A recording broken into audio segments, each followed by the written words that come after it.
You can see yet another slick overlay from Jess. It is all that. And we are here and ready to go. And so I'm going to hand things over to our esteemed, I believe they call it Lightkeeper in this game, which is Mike Underwood. Before I do that, though, quick reminder, we're at 161.74 out of 1,000. We really want to get to that goal. This would be a perfect time to get us to that goal so that you can see more of Mike, Brandon, and myself attempt to get through stompy mech robots after this adventure is over. And so you can support the Speculate podcast so we can do more of this awesomeness with this amazing crew of people. And so with no further ado, I'll hand things over to Mike to let everyone else introduce themselves and move on. Mike, over to you. Hello, everyone. I am very, very excited tonight to be running a game of Candela Obscura, a Illuminated Worlds RPG by Darrington Press, which is a company within the Critical Role family of companies. I was invited to do some consulting work and a little bit of writing on Candela Obscura this summer, which was a great experience. And I had to not tell anybody that it happened until very, very recently. And so it's great that the reviews for the game have started to come in and folks are allowed to talk about it. And I got kind of special dispensation from Darrington Press to go ahead and use like the full book material for the one shot that we're doing today. There had previously been a quick start guide that you can still get on the Darrington Press website. Candela Obscura is a game of investigative horror, and there have been 2 3-episode chapters of Candela Obscura on the Critical Role channel. And something that they've already shown is that there's a great breadth of what you can do with Candela. And so tonight I'm going to add a little bit of our own approach to another way that you can do Candela Obscura. But we will not be able to do that without the assistance of our lovely guests who are going to join us today and round out our circle of investigators. And that is Valerie, Valdes, and Darcie Little Badger. And so starting with Valerie, I'm going to invite both of them to briefly let anybody who is new here or might need a reminder know who you are and where they might find you on the internet after this thing. And then I will give a little bit more of intro on the world of Candela. So Valerie. Hello, friends. I am Valerie Valdes, she, her pronouns. I am the author of the Chilling Effect trilogy and the space fantasy novel Where Peace is Lost. I also had the pleasure of authoring the most recent Magic the Gathering story for The Last Caverns of Ishlam, which just started pre-release yesterday, I believe. And you can find me on the internet at valerievaldes.com. I stream on Twitch most weeknights at The Kids Are Asleep. All right. And hi, Darcie. Thanks for joining us. Hello. Sorry, I was looking for my unmute button. I have it in Zoom. Yeah, it's great to be here. I'm also a writer. My next book is actually dropping April 16th, which I just learned. I knew it was going to be spring 2024, but now we have a date. And yeah, you can find me on Twitch, author Little Badger, where I do mostly sci-fi gaming and also co-writing, kind of writing sprint type things. And like Instagram Dr. Little Badger.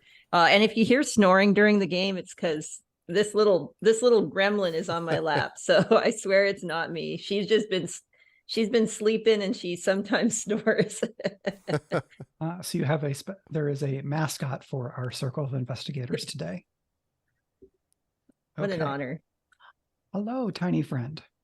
Okay, so Candela Obscura is set in a world very much like our own, but it has its own history with some parallels to events and histories in our world.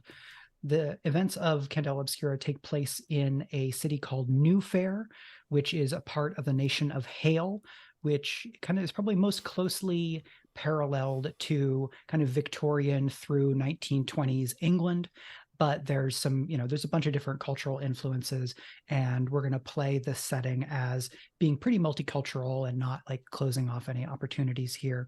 The nation of Hale was under attack in a war that ended just a couple of years ago. So many of the people of Oldfaire have kind of scars, literal, mental, and or metaphysical from that war. Part of the big thing that let the nation of Hale win is the popularization and advancements in electricity. And in this world, magic has always been around, but for the most part, it has been kept secret. And so the supernatural, whether that is monsters, ghosts, magic, secret histories, even the existence of like an otherly world dimension that is separated by something that is known as the flare, all of that stuff is kept hidden, in no small part due to the efforts of Candela Obscura, which is an ancient secret society that investigates supernatural phenomena, tries to contain them, and tries to protect humanity from the depredations of the supernatural. This is a setting where like supernatural stuff is just like universally dangerous, and you cannot mess with it without it leaving a really nasty mark on you. And so the people of Candela are dancing a little bit of they're dancing on a thin wire to try to understand enough to protect humanity without kind of succumbing to this otherworldly force known as bleed, which can kind of warp the mind and body. So Candela Obscura is a game with lead designers Spenser, Starke, and Rowan Hall. And there's a bunch of folks at Darrington that worked on it. I made a little mark there. And then the full game is coming out on this Tuesday, November the 14th, and you can get it from the Darrington Press website. I got this copy because I was a contributor, but I will absolutely be ordering a copy of the deluxe hardcover design with cover design by the legendary John Harper. So that's some stuff about Candela Obscura. I worked with the players to make their characters ahead of time, but we'll take a little bit of time in the first few minutes here to talk some about how these characters know each other, and then I'm going to throw them directly into a scene. Everybody here has played a Forged in the Dark role-playing game, and that style is kind of the closest touchstone for Candela, because Candela is an Illuminated Worlds system, and there's a lot of parallels. So for my players, a lot of this is going to be pretty familiar, but I will try to guide you through the specific differences. Candela and Illuminated Worlds is a bit more streamlined because this game is designed for shorter campaigns.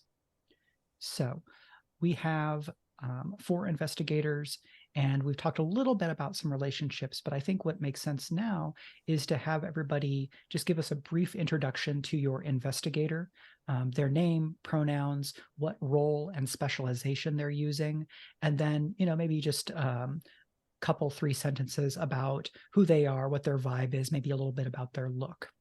And if that is okay, I will ask Greg or Brandon to start. I'll start then. Hello everyone. I'm playing Ollie Fry. Pronouns any. Ollie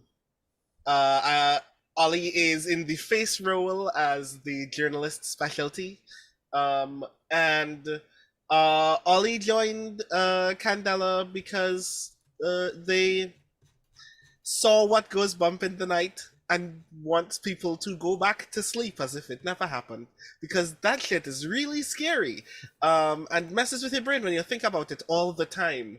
So while I am personally very deeply motivated by knowing the truth and being able to share the truth, there comes a point in your life where you just realize there are some truths that your job is to ensure people never have to deal with ever again. That they could know it, and then their job is to never have to deal with it again. So I want to do that for other people as much as possible. Okay, so I guess I'm up next. So I am playing Dr. Douglas Wilden, who is a professor. This is the scholar role. Professor's the specialty. I teach at Briar Bark College, which I believe is in Briar Green in New Fair. I am a tenured professor. And before chat starts looking at me and being like, have I hit this on the nose? Maybe. Maybe it's possible that Douglas Wilden is an amalgam of my own name and my father's, who is also a college professor. Maybe, or just maybe it happens to be that I just accidentally happened upon this particular thing. Dr. Wilden. Maybe you accidentally hit D instead of S on your keyboard. It could be. I mean, listen, sometimes you just slip and you just create a character that is. However, I'd like to point out to everybody that Dr. Wilden is considerably older than me. Okay, I want that to be very clear. Considerably older than me. I actually imagine it as being somewhere in like mid 60s.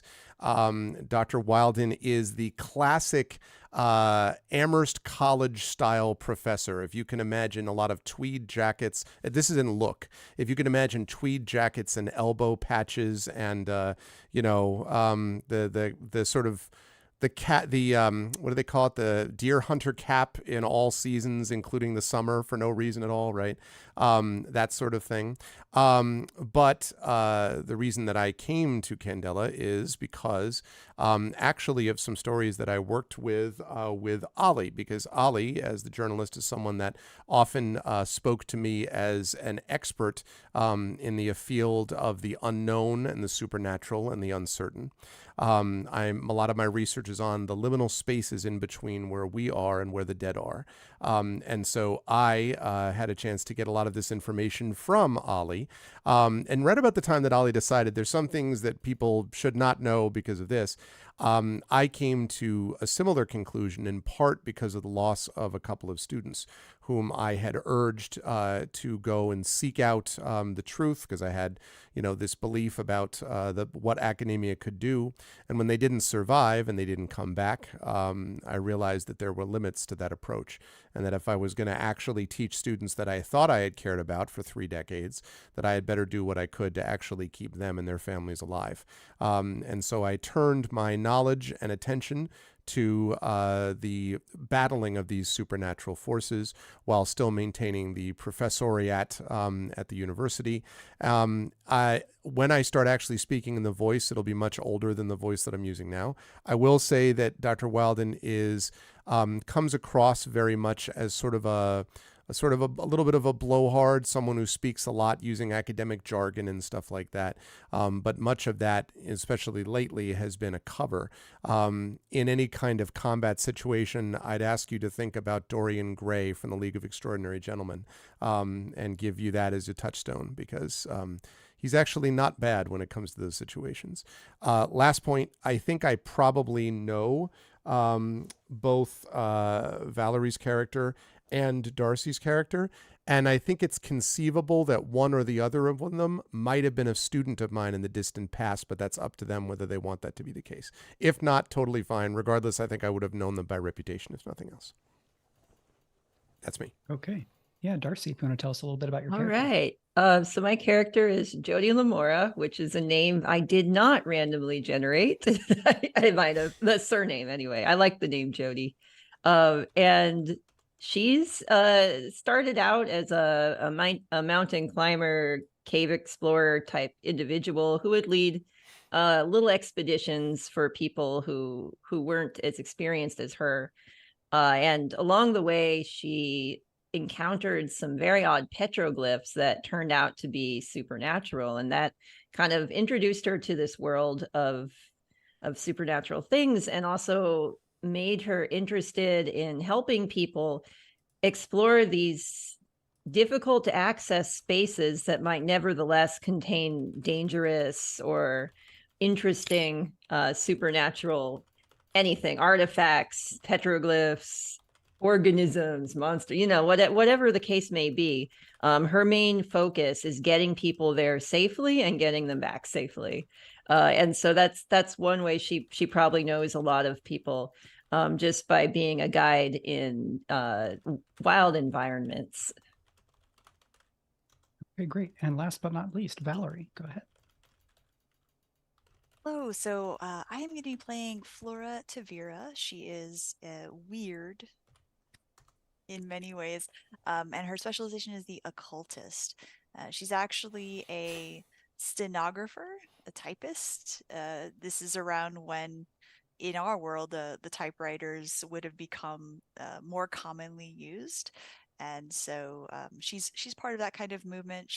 Her vibe is a sort of frazzled, disheveled secretary, more or less.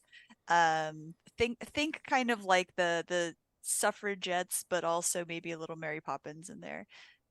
And for Flora, she's actually always been able to see things that aren't there. She sees things like kind of lingering traces of very strong emotions, auras, spectral detritus, but also monsters that are not visible to other people. And so mostly what she does see is auras. That's kind of the most common thing that she sees. And she growing up in a very logical, reasonable family who doesn't believe in the supernatural, she has always learned to hide and suppress this. And it was only when she ran into some Candela Obscura agents who were chasing after a monster, she did so because her brother was actually harmed by this monster. So she went kind of trying to find it, met with the agents. They cross-referenced more or less and realized what she was capable of, and that started her on the path towards working with them on a more regular basis. But definitely her skill set is more observation, reconnaissance. Definitely she is not skilled in anything more than the most basic of self-defense. She's good at running away though and hiding while other people are doing the ghost punching. Okay, great. So that is a little bit about our circle. A lot of times when you do a campaign of Candela, you might have the circle be fully formed. I think in this case, we're going to say that this circle is newly formed and that there are some existing relationships, but they're not necessarily kind of old hands at all working together, if that works for everybody. I think if you want to have a stronger individual relationship with someone, go ahead and pitch it. I think that works just fine.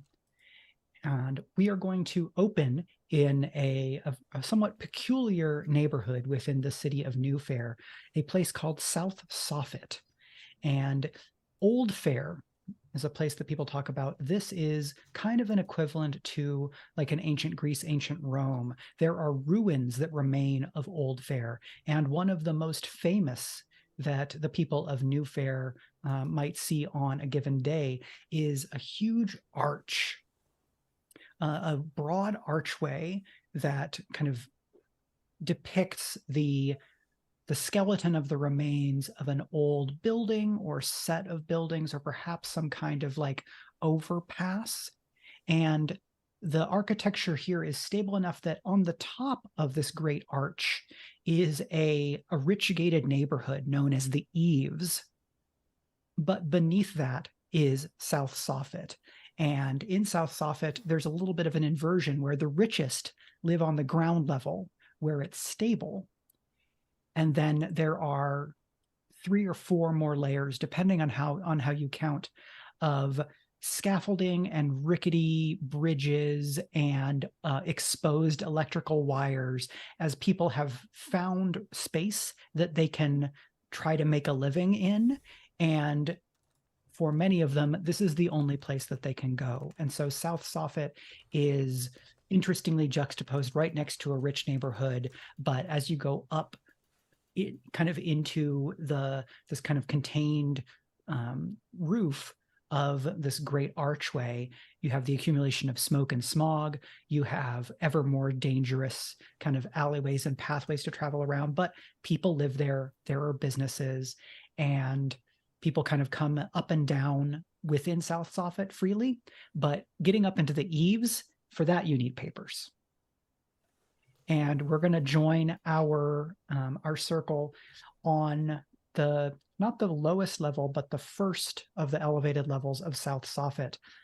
Ollie, you have heard rumors through contacts and some reporting in local papers of 3 mysterious deaths in the last fortnight, all of South Soffit residents, and all trace back to the Margin Pub and what you know to be the secret library of the pub's proprietor, Kaylee Zhang.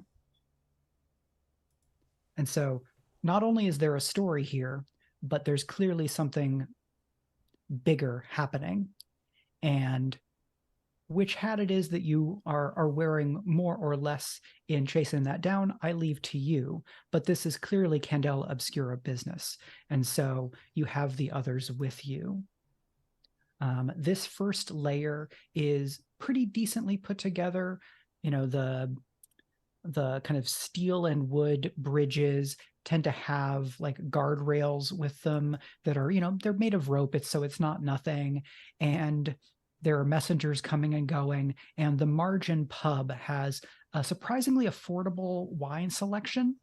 And then the owner, many people know, has a secret library of banned books. And this library has kind of a tenuous legitimacy due to the relationship with Candela as an organization. Candela provides a little bit of kind of public cover in exchange for access to the library and a little bit of influence over how the library is used. So in this kind of first layer where things are dangerous but not necessarily too perilous, what do these investigators look like as they stand on what is effectively a street corner across the way from the Margin Pub?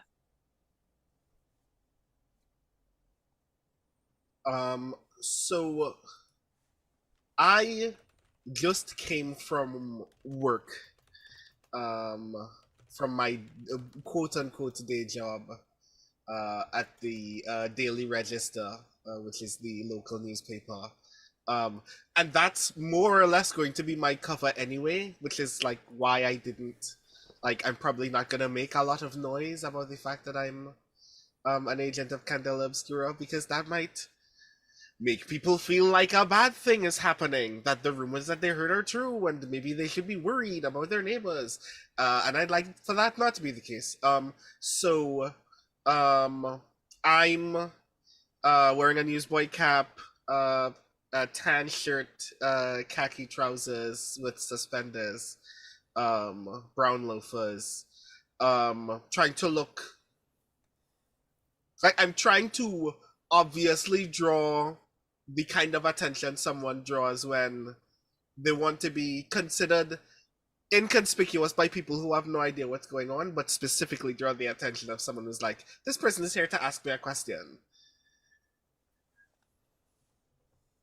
I kind of want people to know that I'm a journalist in this moment. Okay, and do you think the other three are with you all in a pack? Are you going out ahead? I think I'm the kind of person that just kind of rushes into rooms and starts asking people questions, to be perfectly honest. So I think that we all got to this level together, and then no one noticed that I started picking up speed ahead of them and started walking towards the Margin Pub with the deliberate intention of, if this goes badly, at least I'll get in a bar fight by myself. So which of the three of you is the first to realize that Ollie has just gone off on their own? I'm going to say as the most observational person, otherwise it is probably me. And this is the flicker of an emerald aura. It just crosses the street. She's like, Ollie, hey, Ollie's, we should go. Go where exactly? The pub? Aren't we going to the pub? I thought we were going. Well, I thought we were going to the pub, and you passed 3 of them already. No, but this is the. I'm a little out of this breath, is the by the right way, and it's just like, I thought this was. Why do you have to go down by going upstairs? It's not physically logical to go down and up. You need help with this, Doug? I could carry you. No, it's fine. It's fine. It's just a little extra work that can be done. Did you say carry me? Oh, yeah, on my back. That's an actual offer, by the way. But I appreciate it, but that wouldn't be dignified for either one of us, I don't think. All right, I'm just gonna be. I'll be over there with Ollie. Yeah, so right, and I realized like you're just sort of making your way across.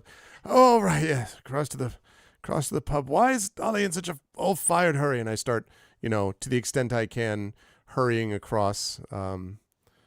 in my shiny dark brown shoes. Click, Yeah, click, and click. so the kind of painted wooden sign that hangs above the door of the pub is a opened hardcover book, with just kind of indecipherable text to indicate, yes, this is a book. It has text in it. But then in large block letters along kind of the outer margins of both sides, it says the, and then on the other side, margin, and then at the bottom, pub. Margins. And we see Very Ollie pass clever. underneath the sign, and someone is like a little wobbly coming out of the pub. Then the door almost swings its way into you, Ollie, but you're fine. Mm-hmm.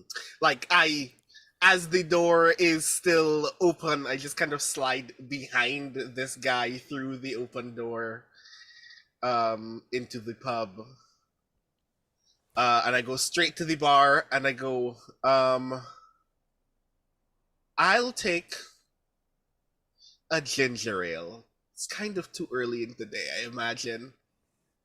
Yeah, and so kind of our attention turns with Ollie's order to the bartender and proprietress, who is a short, no nonsense woman. In the movie of Candela Obscura that this is, or the Prestige TV miniseries, Kaylee's look is that of someone from East Asia. She has a thick ponytail, reading glasses, and like solidly muscled arms, because one of the things that you must have as a bartender is the ability to do this, cleaning glasses, for approximately 12 hours a day. And so between that and lifting big boxes of books, she has guns. Ollie, do you think you know Kaylee directly? I don't think so.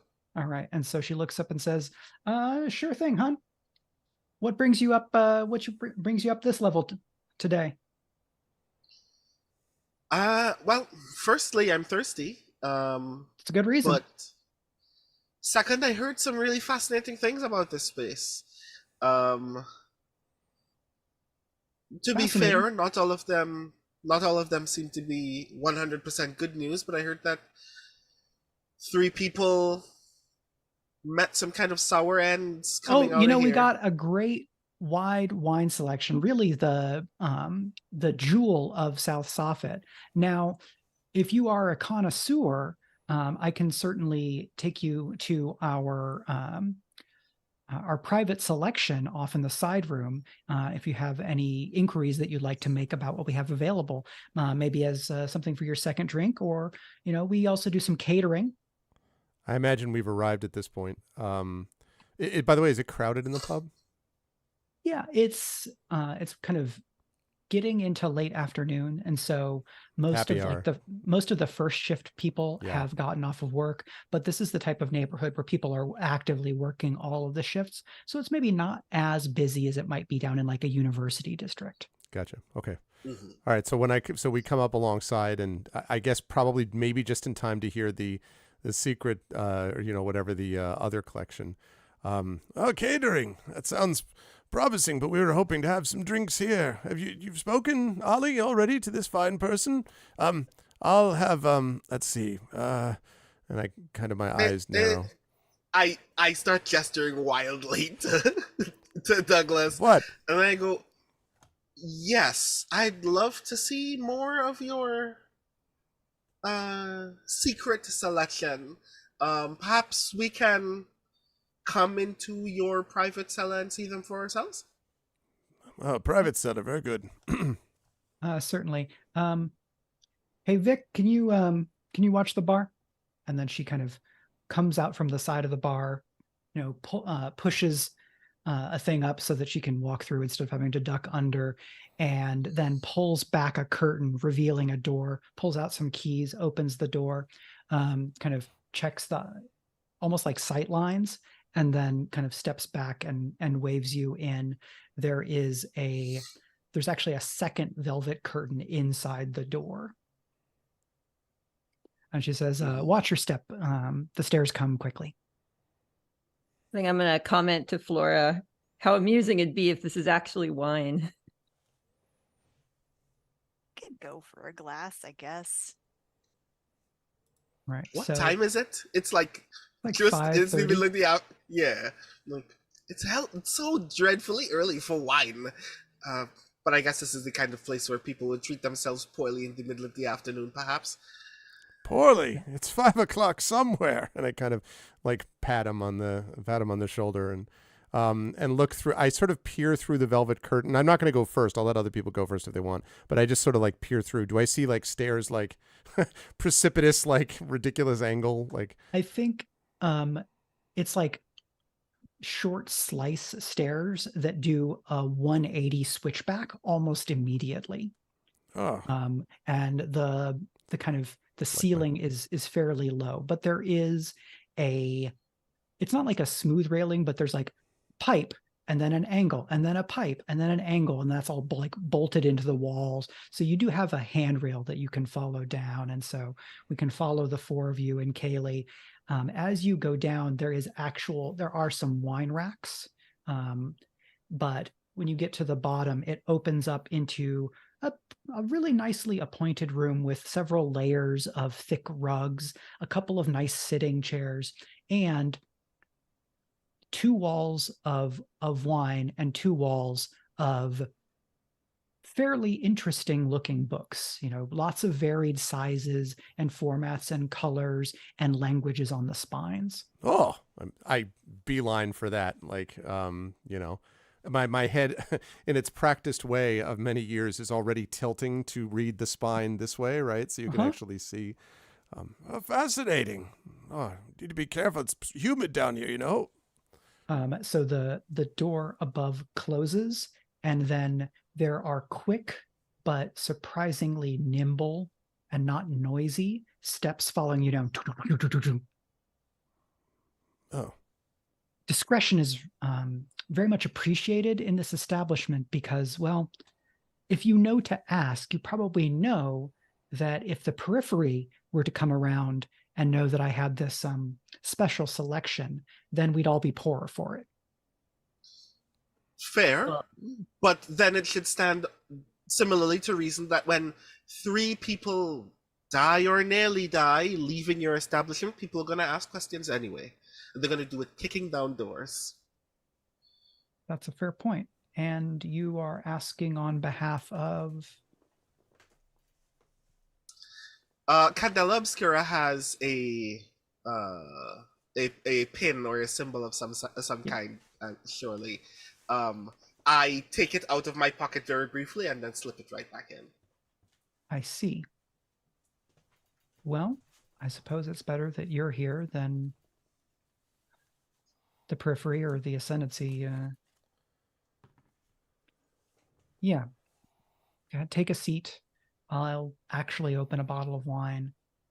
And I can't tell you a lot, but I can tell you that all three of these people that died, 2 or 3 days before they passed, or people noticed that they passed, they checked out a particular book from here. Which book? So amusingly, Professor, the book that you've sat down to read is not that book, but when our attention returns to the shelf, the book that has kind of fallen because of spacing and, kind of the bend of the shelf that has fallen there, you can see in gold lettering along the spine, The Dreamer Awakens. And Kaylee walks over, pulls the book out, and sets it down on a table with her hand on the cover as if to keep someone from opening it. Kaylee, is this a new acquisition? Or is this the first time people have died reading it? I've had this for, I don't know, I probably picked it up in the war. Some things. Stock became a little bit more inconsistent, but also freely available in that time, as you might be able to imagine. But no one has looked at it. I haven't even read it until 2-3 weeks ago. Oh, I see. So I couldn't tell you why people got interested, but I have bills to pay. And when people make requests and I can fulfill them, I didn't know any of this was going to happen. I can only imagine that somebody is somebody wants this book, and I didn't know that it was that valuable. Counterpoint. At the moment when you had 3 statistics, you should have let someone know. Well, I don't have a lot of help. I've got Vic upstairs, and I've got a girl in the back that does the dishes, but it's mostly me. And my previous attempts to reach out to Candela for maintenance of our professional relationship have been difficult. The last person wanted me to leave a message under a seashell out at Seasway, and then to await a message to be delivered by pigeon to the highest level of South Soffit. So I hope you'll excuse me if I wasn't able to get around to it. That sounds like Relis. Don't worry, he's no longer with us. Instead, he went over to the public college. I wouldn't beat yourself up about this. It sounds like they knew what they were getting into. Oh, I couldn't tell you. You're welcome to take a look at the book, but I don't know that it's a good idea for anybody. I will say that 4 people have checked it out, and the last one I haven't. Normally comes in around this time. I don't know. It's Guthrie Dance. Used to be a professor over at Briarbark, and I was kind of turned to scribing work here. But if he comes in, then maybe you can get more information out of him than out of a corpse, of course. Do I know this Guthrie Dance, Mike? I would imagine that you'd probably at least heard of Guthrie's dismissal.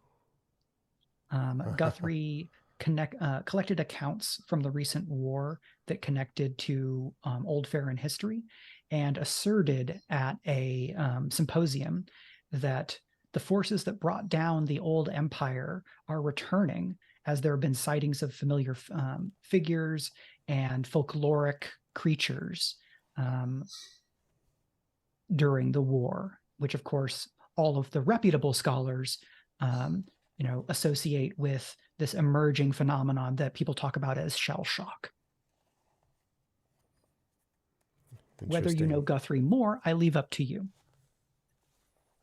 As people are talking, I'm going to be examining the book without touching it. Sure. I would like to potentially either, and this is, as GM, you can recommend either focus or sense. I'm not sure which would be more appropriate, but yeah, I am attempting to sort of get a psychic residue type vibe off of it to see if there's anything, or if there's anything sort of metaphysical about the book itself. Sure thing. Yeah, so if you want metaphysical information, sense is going to be the more appropriate action. If you were opening the book and trying to like quickly glean its contents or kind of vibe, then you might use focus.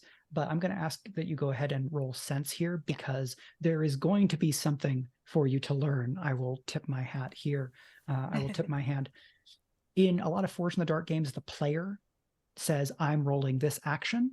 In Candela, generally the GM informs the player of the action to use. I'm happy to kind of go in the middle where, Valerie made a couple of suggestions and I can give some guidance. Because you have a 2 in sense, you're going to be rolling 2 6-sided dice. You want at least 1 6. If you get multiple 6s, that's a critical success. A 4 or a 5 is your highest roll, is a mixed success where you get what you want, but there's a consequence. And if your highest roll is no higher than 3, that is just a miss, and there will be a consequence. In Blades in the Dark and other games, you can spend stress. In this game, we have drives, and the action sense is in the intuition drive. And you can spend 1 point of intuition to gain +1 die, on a roll. Additionally, someone who is assisting you can say, this is how I'm going to help. They can spend 1 drive from that same category as the action, and then grant the person who's acting plus 1d. Would this be an appropriate time for me to use my specialty skill, Extend Your Senses? Okay, so when you roll sense to understand more about a phenomenon you've encountered, also add a number of dice equal to your current intuition resistance to the roll. Because this is a one-shot, let's say yes, because more things being connected allows everything to kind of be more resonant and stronger. So go ahead and add. And I presume I'll be able to use this skill again later. This is not a one and done, so yeah. So your the resistance that's listed underneath the drive category, it doesn't work the same as other resistances in Force in the Dark games. When you spend a resistance, you can re-roll up to your action rating in dice. So if you were to say roll 2 dice and you got 1 and a 3, you go, okay, I'm going to spend my intuition resistance and just re-roll those dice. You don't get to re-roll any dice that come from drives or from assists, however. But you don't have to spend that for the re-roll until you've done your first roll. Yeah. Mike, you want to mention the thing we talked about regarding possible additions because of the fundraiser? Because we are into an actual play game, what I will say is that during this session, every donation of $20 or more will give a free +1 to a roll for a character, and that die that is given will be gilded. And if you use the gilded die or one of the gilded dice in your roll as your result, even if it's not the highest, you will get 1 drive point back from that action category. So that's the way you get drive back during a session. Yeah. And so since we've not spent any drive yet, then this is not necessary yet, but yeah. But if you wanted to spend one of your drives to go up to 3 dice here, with 3 dice, your chances of getting at least 1/4 are something in the category of 87%. Yeah. So I'm going to get 1 extra from Extend Your Senses. So I am at 3d6, but I think 46 for a book perusal, maybe we could find information out in other ways. So let's see how this roll goes for me. All right. So just in roll 20, you'll do /roll 3d6. Okay. And that so is that's a 5, a 1, and a 1. Yeah. So you could use your intuition resistance here and re-roll 2 of those dice, or just take the 5. I'll just take the 5. It's gonna. We'll see what the drawback is going to be to this. Okay, so what does it look like, or what does it feel like when you extend your senses in this way? So for her, I think that she, it's sort of like if you're looking at a magic eye picture where you have to just slightly unfocus to be able to see the things that aren't normally visible in our spectrum. And so she is concentrating on the book, and she is slipping into that sort of alternate form of vision. When she was younger, it was more natural and it happened more frequently. Now she has learned to control it better, and so it's something that she can summon at will. And she is giving her careful regard to the book to see whether there are any sort of spectral flashes of strange colors, the sense of strong emotions coming off of it, and lingering remnants of something from whoever has touched it before, or whatever magical something might be coming off of it. Okay, yes. So on a 5, you will get what you want, but there will be a consequence. And what you will immediately be able to sense is that Kaylee should not have her hand on this book because it bears the residue of bleed. And you can see the bleed kind of staining her hand like it is ink, even though she is only touching the outside of the book. And that ink, you can actually see kind of...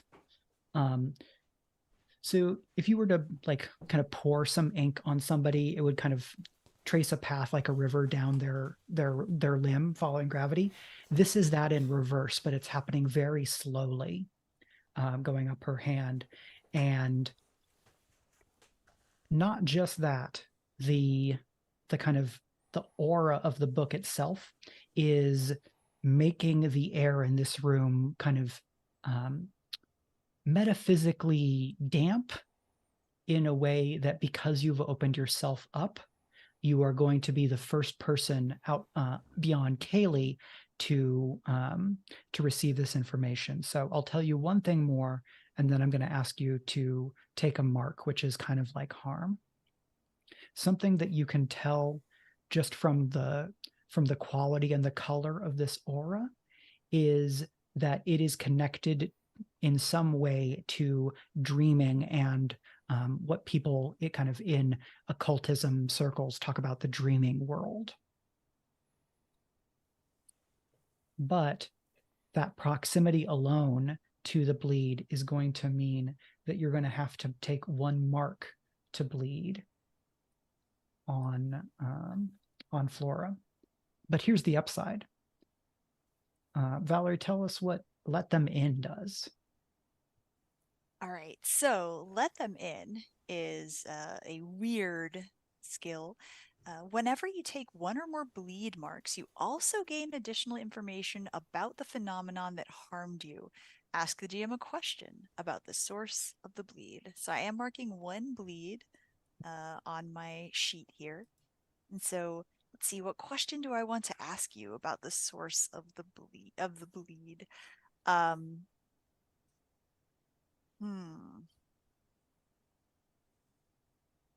Hey, I have an interesting question that it may be too much, so you tell me. Okay.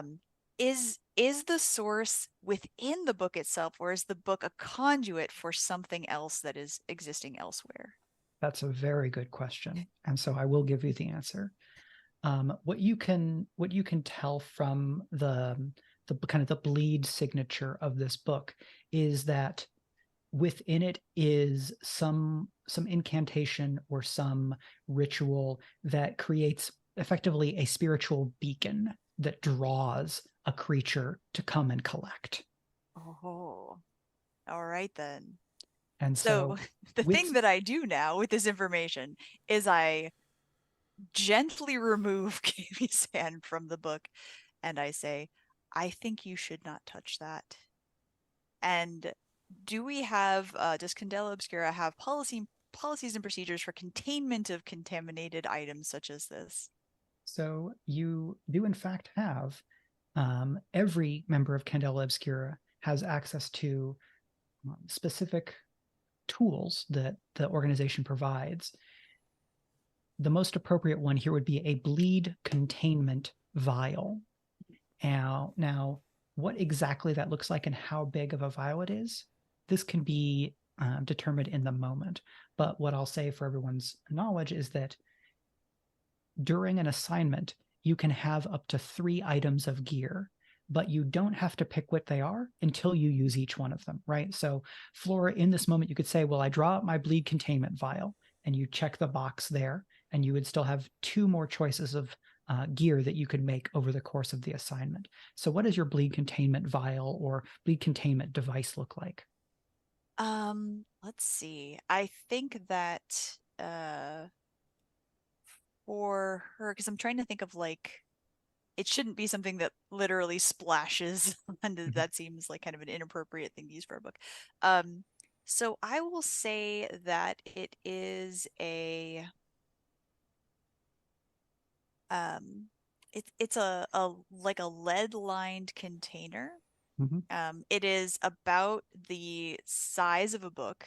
It is something that, because she is a stenographer, she is used to having to keep kind of writing materials in it, and that is her cover, basically, kind of like, the kind of like secretarial boxes that would have, ink and pens and stuff like that in them, and notebooks. But it is actually her containment vessel, and so it is lead lined because that is a magically inert and helps contain things. And so she gingerly retrieves the book and quickly slips it inside.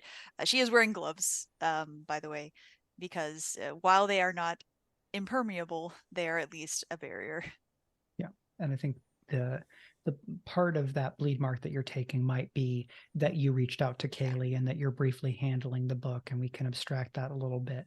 But now you do have that book, at least temporarily contained, and Kaylee has gone a bit pale as kind of looking at her hand in a way that she hadn't been before because her attention had been on all of you.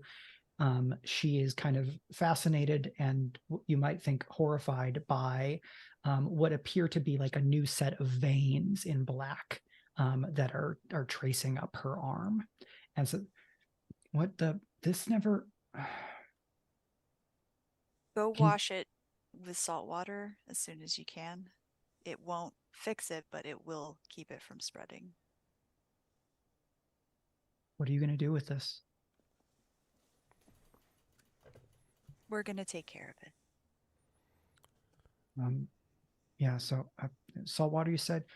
Guthrie should probably be up there by now. He's a regular, 50s-ish, a bit too skinny, light brown skin, wavy hair. You can ask Vic if you don't see him right off. I'll be back up. Don't take that out of the building until we've talked again.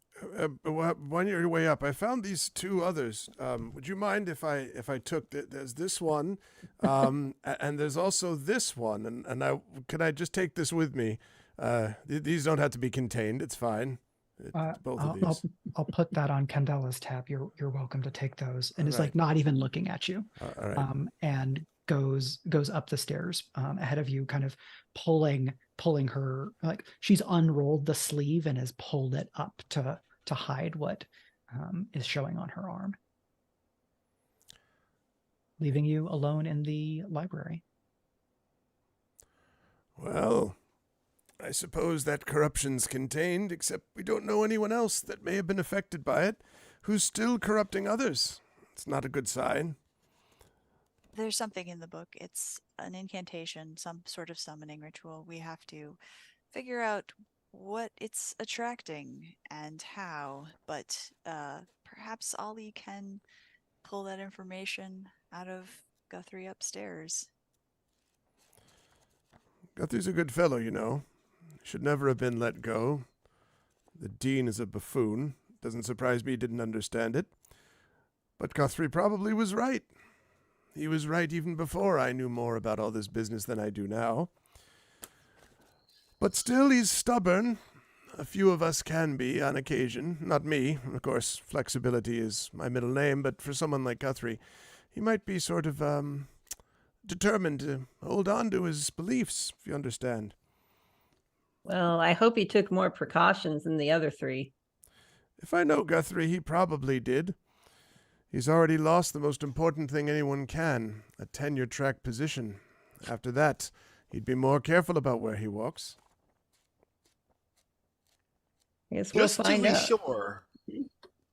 Just to be sure, what are ex-Professor Dance's beliefs? I attended a lecture of his at the college. He said that the surge of odd things that are being experienced by people in Oldfaire are not normally explainable. It has nothing to do with this shell shock nonsense. It has to do with creatures from the beyond. In other words, he's right. But you can't tell any of those people that. They're scared of their own shadows. So they went back to their comfortable offices, and from their desks they very bravely wrote him a message in which they told him that his research productivity had not been adequate to the task, and they let him go. If only we had such a thing as a union. Right. So from there, shall we wipe back up to the bar itself? Yeah. Okay. So the bar has gotten a bit more crowded. Kaylee is still in the back. It would seem Vic is a little bit overwhelmed by patrons, but you can see someone who certainly looks a lot like Guthrie at the bar, kind of looking drowsy, staring at a ceramic mug of slightly steaming, probably closer to lukewarm coffee. And kind of does this and seems to be already wired or maybe scared. No, it's Freddy Krueger, isn't it? Wait, that's not in character. No, No. that's Who? out of I character. I immediately sit down beside. I think my character, who is, I should say, is dressed in very practical pants and a long sleeve shirt, very not really conspicuous, would pull up a chair and kind of sit, not right up to the table, but alongside the table. She's just watching their back. Was I watch their six or something? Yeah, and so Ollie, you're sitting down next to Guthrie. I am. I'm sorry, neighbor. I'm not really in the mood for conversation. I understand that concern. By the way, Ollie Fry, I write for the Register. I'm gonna start talking as is my want, and I'm gonna hope that I settle on a thing that will make you feel more comfortable about talking. Among those things, I've heard some peculiar goings on across the eaves and beyond that you may know some things about. I've heard that you are quite a well-read scholar, someone with the fortitude to sense some of the stranger things about the world among us. And I get the impression. I'll pause you there. Guthrie is kind of shut down enough that it's going to take a sway roll to get him to like be any kind of participant in this conversation. Oh yeah, definitely. This was all just the most annoying sway roll ever. I'd like to assist with this actually, because I have a specialty called verbose, which means that when you make a speech or you hold a conversation to assist an ally, the die you give them is gilded. And so it seems to me that this is a perfect situation to sort of talk Guthrie up a little bit and also give an assistance to. So I'm not going to RP the whole thing. I would just say, Guthrie, as I sort of sit down on one of the other chairs. It's all right, old man. You got nothing to worry about. This is someone you can trust. He's a journalist. He speaks the truth. And you spoke the truth as well. I remember your lecture very well. That it was both in our world and not of our world was really extraordinary. The way that you were able to trace through the metaphysical and contextual context of this anti-disestablishment and politics is about, you're right, and that sort of thing. And then it becomes very much like the gibberish on the sign outside, but in oral form, right? Okay. But it's right down Guthrie's language, just to be clear, as I'm giving this assist. So, Greg, for Douglas, go ahead and spend one of your cunning. Okay. Because sway is a cunning action. But instead of a +1d normal, that will be a +1d for Ollie that is gilded. So I have a question. Under the specialty, the verbose doesn't say use a die. Does that mean you always use one? Like when you're using a specialty? Assist, as I understand, assist is a keyword. Oh, I see. When you assist, that's fine. I'll still do it. You spend a drive to give someone a bonus. Okay, so I'll be down to 1 out of 2 drive then under cunning, you said? And then for Ollie, looks like you have 2 in sway. So you would get +1. The way we're going to do gilded dice is that the first die is always your gilded die. When you have the roll and it goes, die, die, die. So, my journalist specialty special ability is open book. Yes. You can get people to open up with you very quickly. When you attempt to connect with others by sharing something deeply personal, add a number of dice equal to your current cunning resistance to a sway roll. On a success, they will reciprocate. Yep. And how many cunning resistances do you have right now? 2. Okay. So what's the something personal that you share? I cut you off a little bit, but here I think we'll expand this conversation. Yeah, so I started rambling, and then Doug started rambling, and then I cut Doug off, and I reach into my the pocket of my trousers, and I pull out a drawing that a friend of mine had made of the two of us when we were very, very young. It's very ornate, beautiful pencil drawing. Almost the quality of a daguerreotype is how good this guy's drawing was. I just rested down on the table right in front of Guthrie, and I go,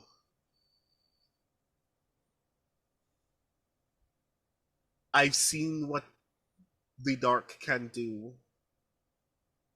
It's taken someone very close from me, and I know what it's like to see what you've seen and not know how to explain it to anyone, not know how to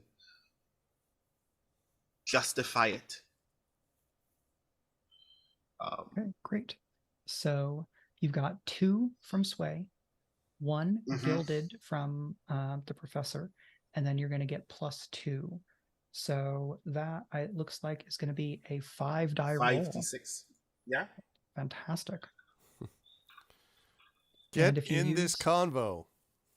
Do not. It's just such a good ability too. Open book is golden. Yeah, I really like the abilities here. Okay, so it's a good thing we had the 2, 5. 1, 1, 2, and 5. Woo. But your gilded die was the 2. The gilded die is the 2. Well, I don't need it right now, so yeah. I'll take the 5. Okay. So on a 5 and on a success, they will reciprocate. So I'll elide this. Like, there's more conversation than just what I'm giving you, and so if you have questions about any of the other details, we can kind of pull back to that. But Guthrie reveals that he looked into the book because a kind of a fellow scholar fallen on hard times by the name of Yvette had confided in him, 4 or 5 days ago, that she'd borrowed this book from Kaylee and had uncannily vivid and terrifying dreams, to the point that when she woke up, the kind of clawed scratch kind of across her face that happened just before she woke up had shredded her nightgown and her blankets. And Yvette was then found dead the next night after she confided in this to Guthrie, and that is why he went to Kaylee, asked about the book, and investigated him himself.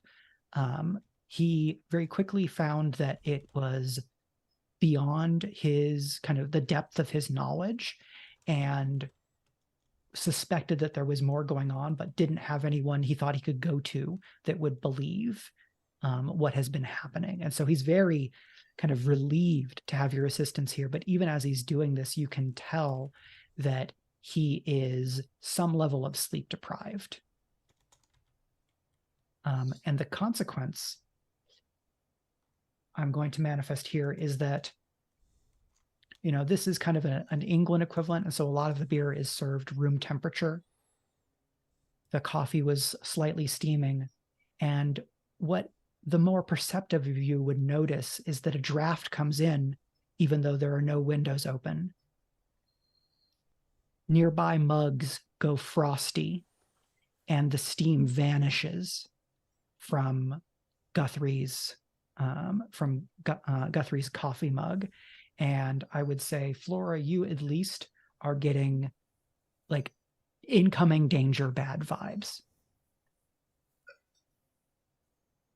For anyone else, for Jody, perhaps, maybe that takes another manifestation, hairs on the back of your neck as a kind of a skilled kind of physical operator and adventurer. You might have... sorry, can she feel this breeze? It doesn't seem to come from anywhere. Absolutely. You'd probably note that's very strange. Yeah.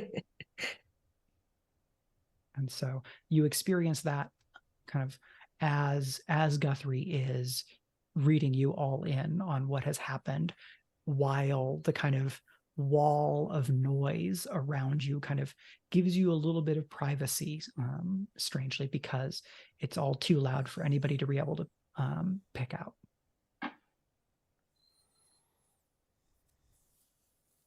Well, I think at this point I'd stand up and kind of look around, mainly looking for an open window, anything that would explain why this physical, because like this physical sensation, as an explorer, I know that everything has a cause, and if I can't find any natural cause for this, then that's a bit concerning.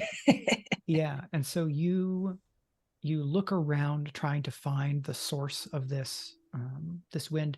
You do notice that a side door is now swinging closed, but you couldn't immediately pick out who came or went as a result.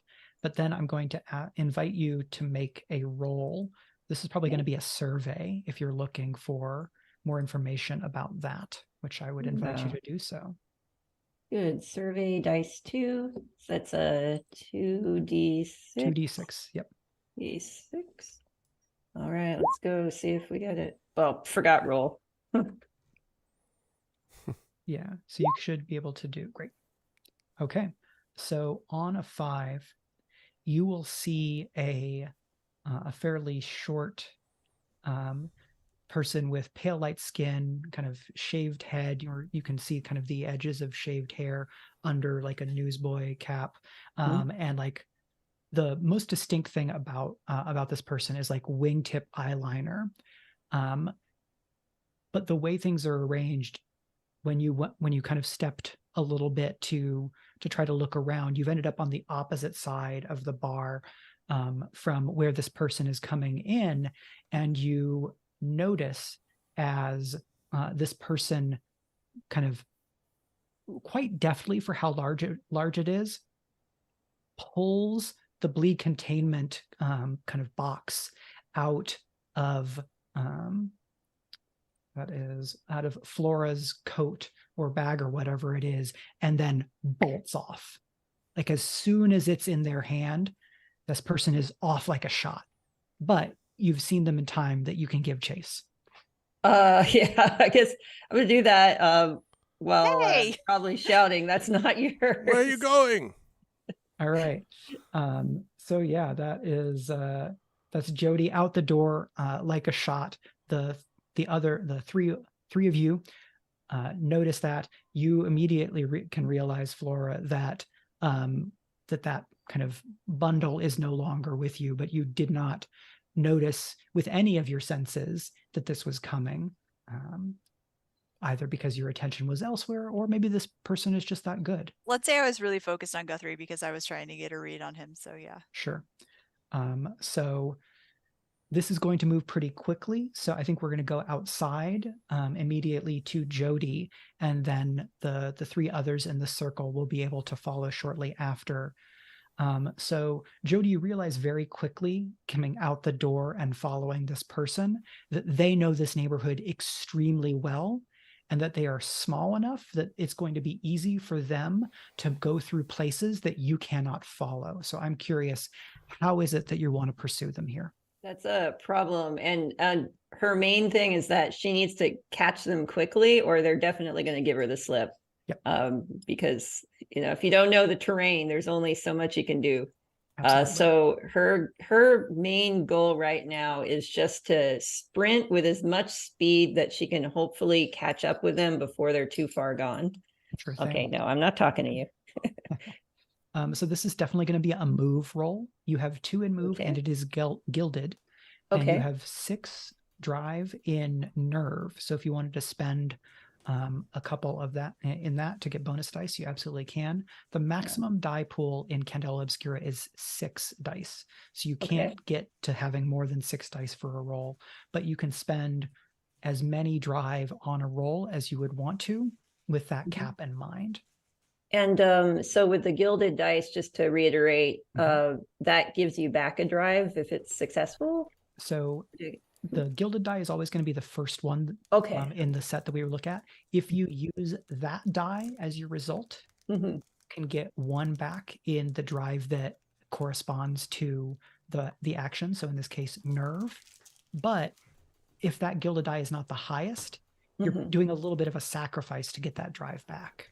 Right. So you might say, oh, well, I'll take the 4 because it's gilded and I'll get a drive back, even though I have a 6 over there. All right. In that case, since I got 2 dice, I think I'm going to spend 2 drive. Why not? Okay. Yep. So 46. Don't forget, chat, in all these rolls, donations will actually help the players get another D. $20 donation to Speculate would get another D to... Yep. Plus 1 die that is Jody, also in this case gilded. Help us catch this sneaky individual. Look, they've stolen a book, all right? Yeah. We want the... You don't steal books. There is no greater sin in Speculate. Oh, first Okay. one's a 6. That's Wow. That's So, the gilded one. When you Dang. get more than 1 6, that's a critical. Oh God. And You just teleport to their side. right, because that's 2 6s. In my mind, when you get a critical, you're using both of those dice. So you're immediately going to get one of those nerve back. So Okay. you spent 2 and you're going to get 1 back. Okay. This person is very fast, but it's not 15 seconds before you've caught up to them. Tell us a little bit about what that looks like. What is the quick escape route that you managed to head them off before they were able to utilize? So I'm going to say that probably, yeah, how crowded is it outside of this bar? Like, are there people milling around? There are people milling around. It is, you're a good 40 something feet up off the ground here. Yeah. And it's not as dangerous to move around as it is a couple of levels up. Right. But, you're going over, you're using girders that have sheet metal bolted to them to turn into a walkway. It's all very ramshackle. I'm going to say that in order to kind of cut some time off by not running through the people, she immediately jumps up on one of these girders and pulls herself up and just sprints down it and then leaps off onto the pursuer, not with the goal of hurting this person, but more with landing on top of them and kind of rolling to stop them. And so because you got a crit, not only do you kind of hurl yourself on top of this person and isolate them where they're no longer moving, you do so and you have one hand directly on the box containing the book itself. So you've not only stopped and caught this person, but you have direct, immediate control over the box as well. I think for the time being, Jody is going to prioritize keeping that box in her possession because also she doesn't know if this person can stab her or something. So it's probably more dangerous to grapple with them. So she, once they collide and she has her hand on the box, she's actually going to shift so that she's got both of her hands on the box and is holding it close. And she does say why would you do that? Leave me be, it's just a job. I got to make a living. I live in this shithole. What's your business? My business is this book. This is a real life example, by the way. Imagine the dog is Jody. So this is what's happening right now. My business is is this book. You really ought to let me have this because if I don't come back with it, some really nasty people are going to come after you. And I hear that doesn't go really well for them and it's not going to go well for me. So we're all going to be losers. Oh, that's all right. I'll take my chances. And I think by now, the others, you may not have fully caught up, but you can see that Jody has already kind of run this person down. Is that Jody up there? Best, do you see? Is that Jody? Nice. Well done. And you catch up and this person introduces themselves as Joe, just J-O, and says, okay, here's the deal. If I don't come back with that, it's going to be a big problem for me. If it's important for you, then maybe you can make that problem go away for me. And it seems like maybe you want to do that anyway. No. Excuse you? To be perfectly sure, 15 seconds ago you were content with choosing which one of us should suffer, and you chose us. Why should we capitulate to your desire to not suffer? We're already Because- suffering. And this is all said like with like a knee on their chest or something, right? Yeah, like right. because they're being held down. And they're trying to like muster some grit and dignity while being like thoroughly subdued. And it's kind of like lean a little bit of the way up, like they're doing a crunch and trying to look at Ollie. Because if Madeleine Rost gets her hands on you, you know what a body looks like when it gets burned for kindling? You're going to wish you looked like that. Cool. You first? No, as soon as I get out from under this superhero over here, Odie. I'm gonna disappear and none of y'all are gonna see me ever again. You seem to be very confident in that. We can trust you in that, if you're absolutely sure. You seem to be confident that the person you were working for is a menace that should not be trusted, and yet similarly confident that you can get away unscathed from performing a crime in her service. We, however, have work to do. Yep. You want to get away with this, you can do one of two things for us. You can tell us why this Madeleine Rost needed this book so badly, or you can come join us on an adventure where we meet things with claws. It'll be exciting. I will take door number 1, please. Thank you. Grand. But first, I would say probably for at least Jody, that name, Madeleine Rost, rings a bell. How many years ago was it that you were on an expedition with Madeleine to a frost-covered site and half of your party got killed because of her negligence? Oh. Was that 5 years ago or 6? Oh, 5 years ago.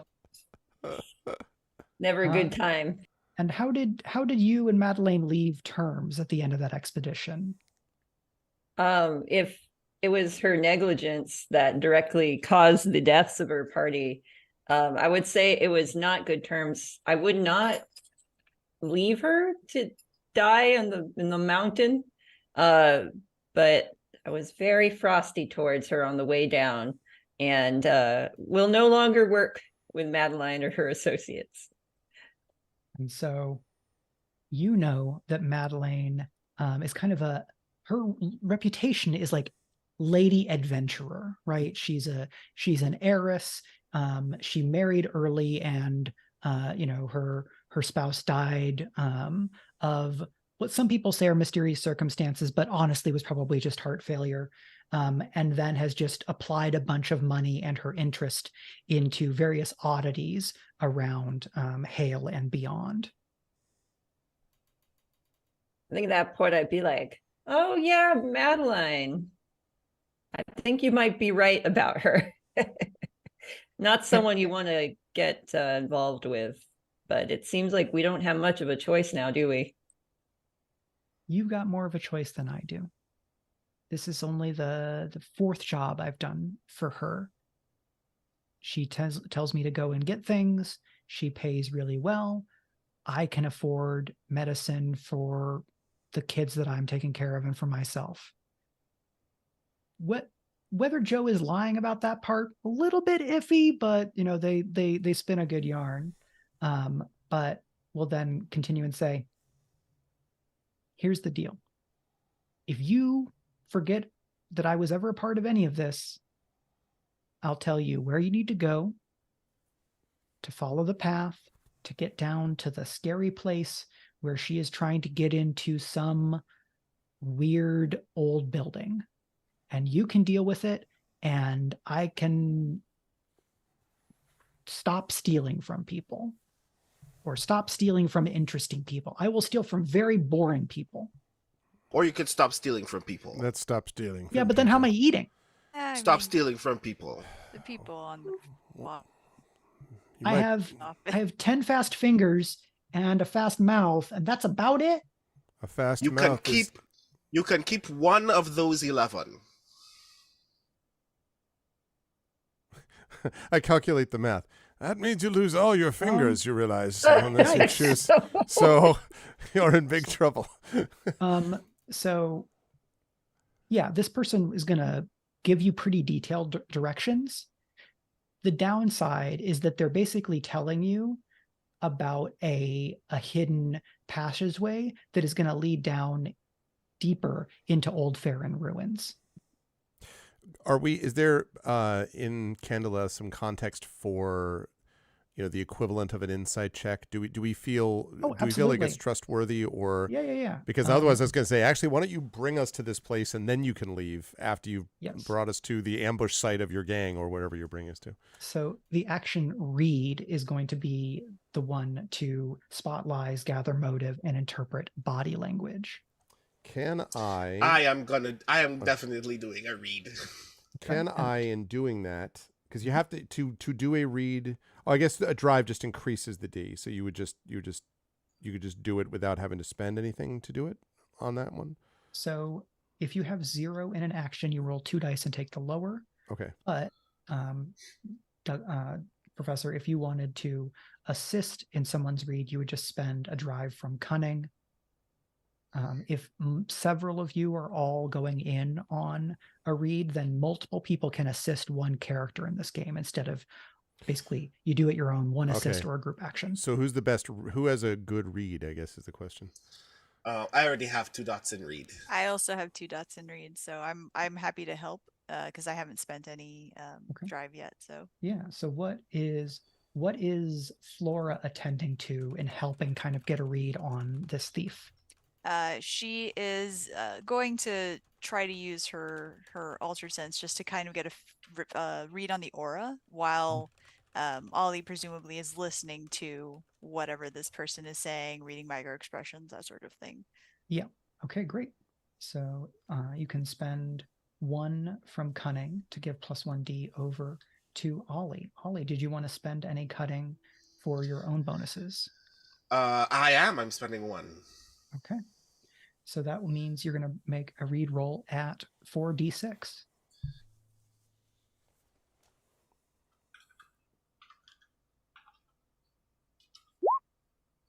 All right. Ooh. There's a 6. So Joe has been pretty straightforward and honest with you, except the thing about like medicine for people that they're looking after. And you doubt that they will give up thieving. Question. Do we have like a safe house that Joe can be ensconced in along with Guthrie for the nonce? Absolutely. So every chapter of Candela operates out of chapter houses. So there are chapter houses throughout the city, and any given chapter house might support 1 to 3 chapters. And then the chapters in the city are kind of organized under a hierarchy of lightkeepers. Lightkeepers are kind of the fixers, mastermind types who are all retired from field work due to basically accumulating scars and being worn down enough that they're at greater risk for actual death when they're out in the field. So you could definitely take Joe to a chapter house and have somebody there kind of keep an eye on them / keep them from getting away, and or kind of keep an eye on Guthrie if y'all would like to do that. I'll let Ollie finish with them first and then we'll... Okay. Yeah, and so Ollie, you've gotten that read of Joe and kind of where they are and aren't bullshitting you. Mm-hmm. I hear all of this, and for a very long beat, like an upsettingly, emotionally disturbingly long beat, I just stare at Joe blankly. You trying to bore a hole through my head with your eyeballs? What are we doing here? I'm trying to figure out which of the fingers that I'm starting with. Hey, I've been really straightforward with you, and you've got the book, and I told you a bunch of stuff about how you can go do something incredibly dangerous, since it seems like you're really excited to be in other people's business for some reason. Grand. You're gonna come with us for a bit.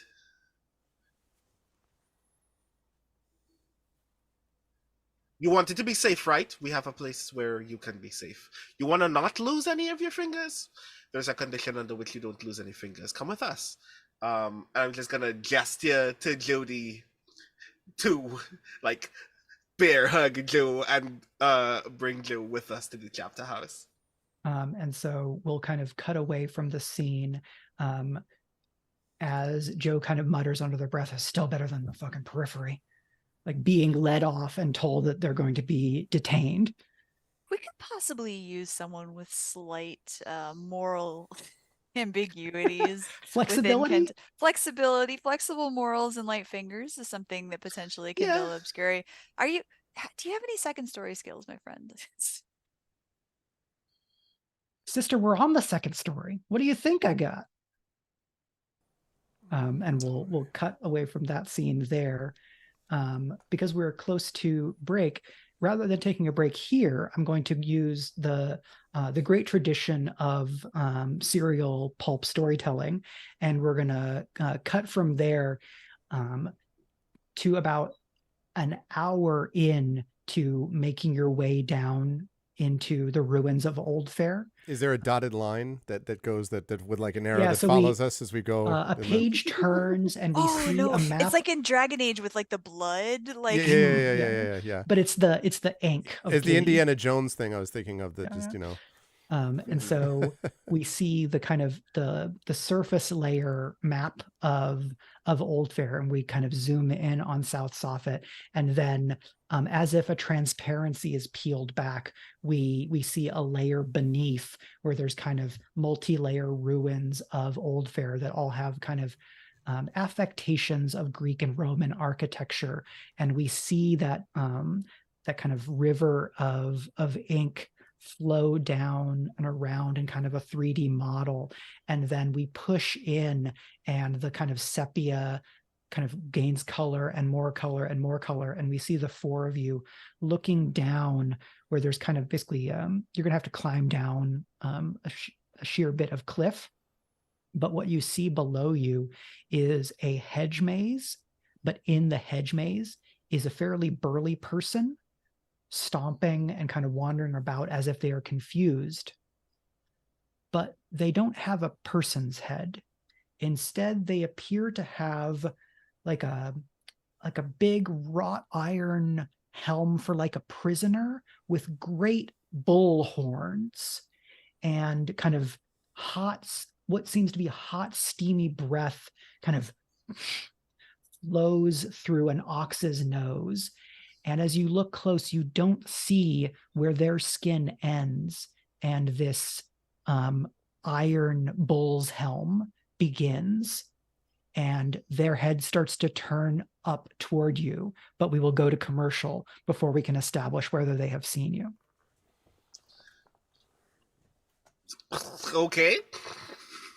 So this is our one shot of Candela Obscura titled Dreams of Oldfaire.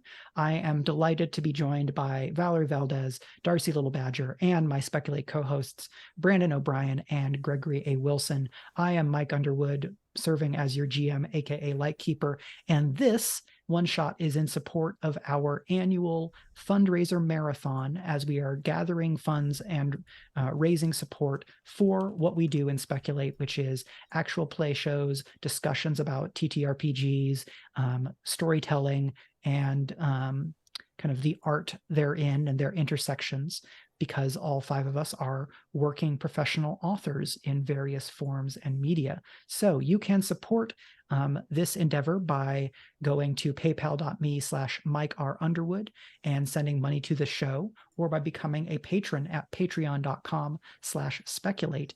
And for every $20 that you donate, you could give a bonus to one of these characters in our second act when we return, and you would be entered into the giveaway, which we will hold when we hit $200, which is under $40 away.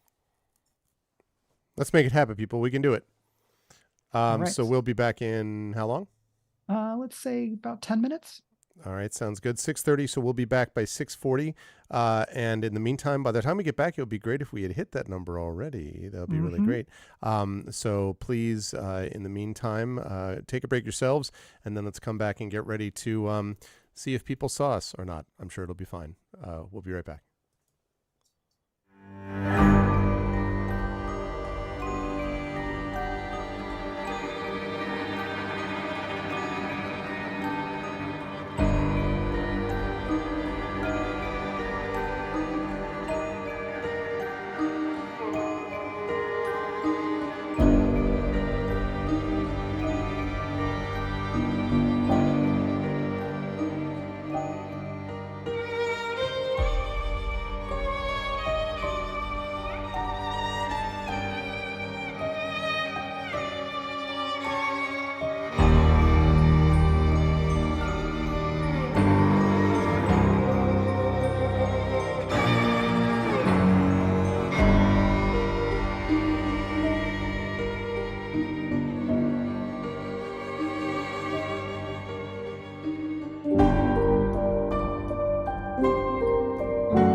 All right, and we are back. Welcome, everybody. We are back from break, and ready to find that the people that have turned around and have seen us are our dearest friends, and they're going to help us with every possible. That's totally how that's going to happen.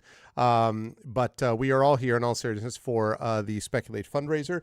And let me encourage everybody again, while we have a moment just before we hand things back over to Mike, to please donate to the Speculate fundraiser. We are trying to get up to 1,000 today is our goal. We're at 161.74, and this is a show that did, as Mike pointed out at the beginning, at the top of the fundraiser, we actually we did 43 shows, I believe, over the course of the last year. So we've done a lot of that, but managing audio editing and also promotion and trying to build everything is not a cheap endeavor, either in time or resources. And so we need support from folks out there to be able to continue to do it and to be able to grow, which is what we would all like to do. And moreover, we would like to be able to supplement some of what we do with some extra surprises and material and things like that. But we can only do that if we have the support of folks here. So once we get to that $200 level, we will have that giveaway, which has just been posted in chat, of Can You Sign My Tentacle, which I conveniently happen to have right here. Geekomancy, which is an ebook, so I do not conveniently have that digitally to hand, but it is Mike's book, which you can get and which I've read and is awesome.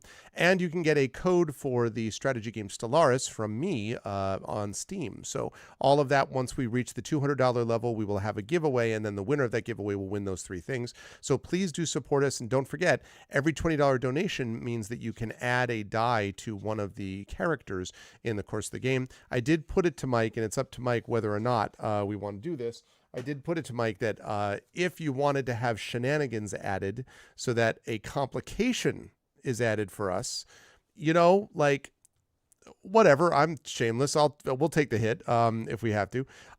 So please consider jumping on board if you possibly can. We just had a, let's see, $4.26 donation. Was that anonymous or not? Do you know, Mike? I asked. The donor is welcome to identify themselves if they would like. I was not certain from the message.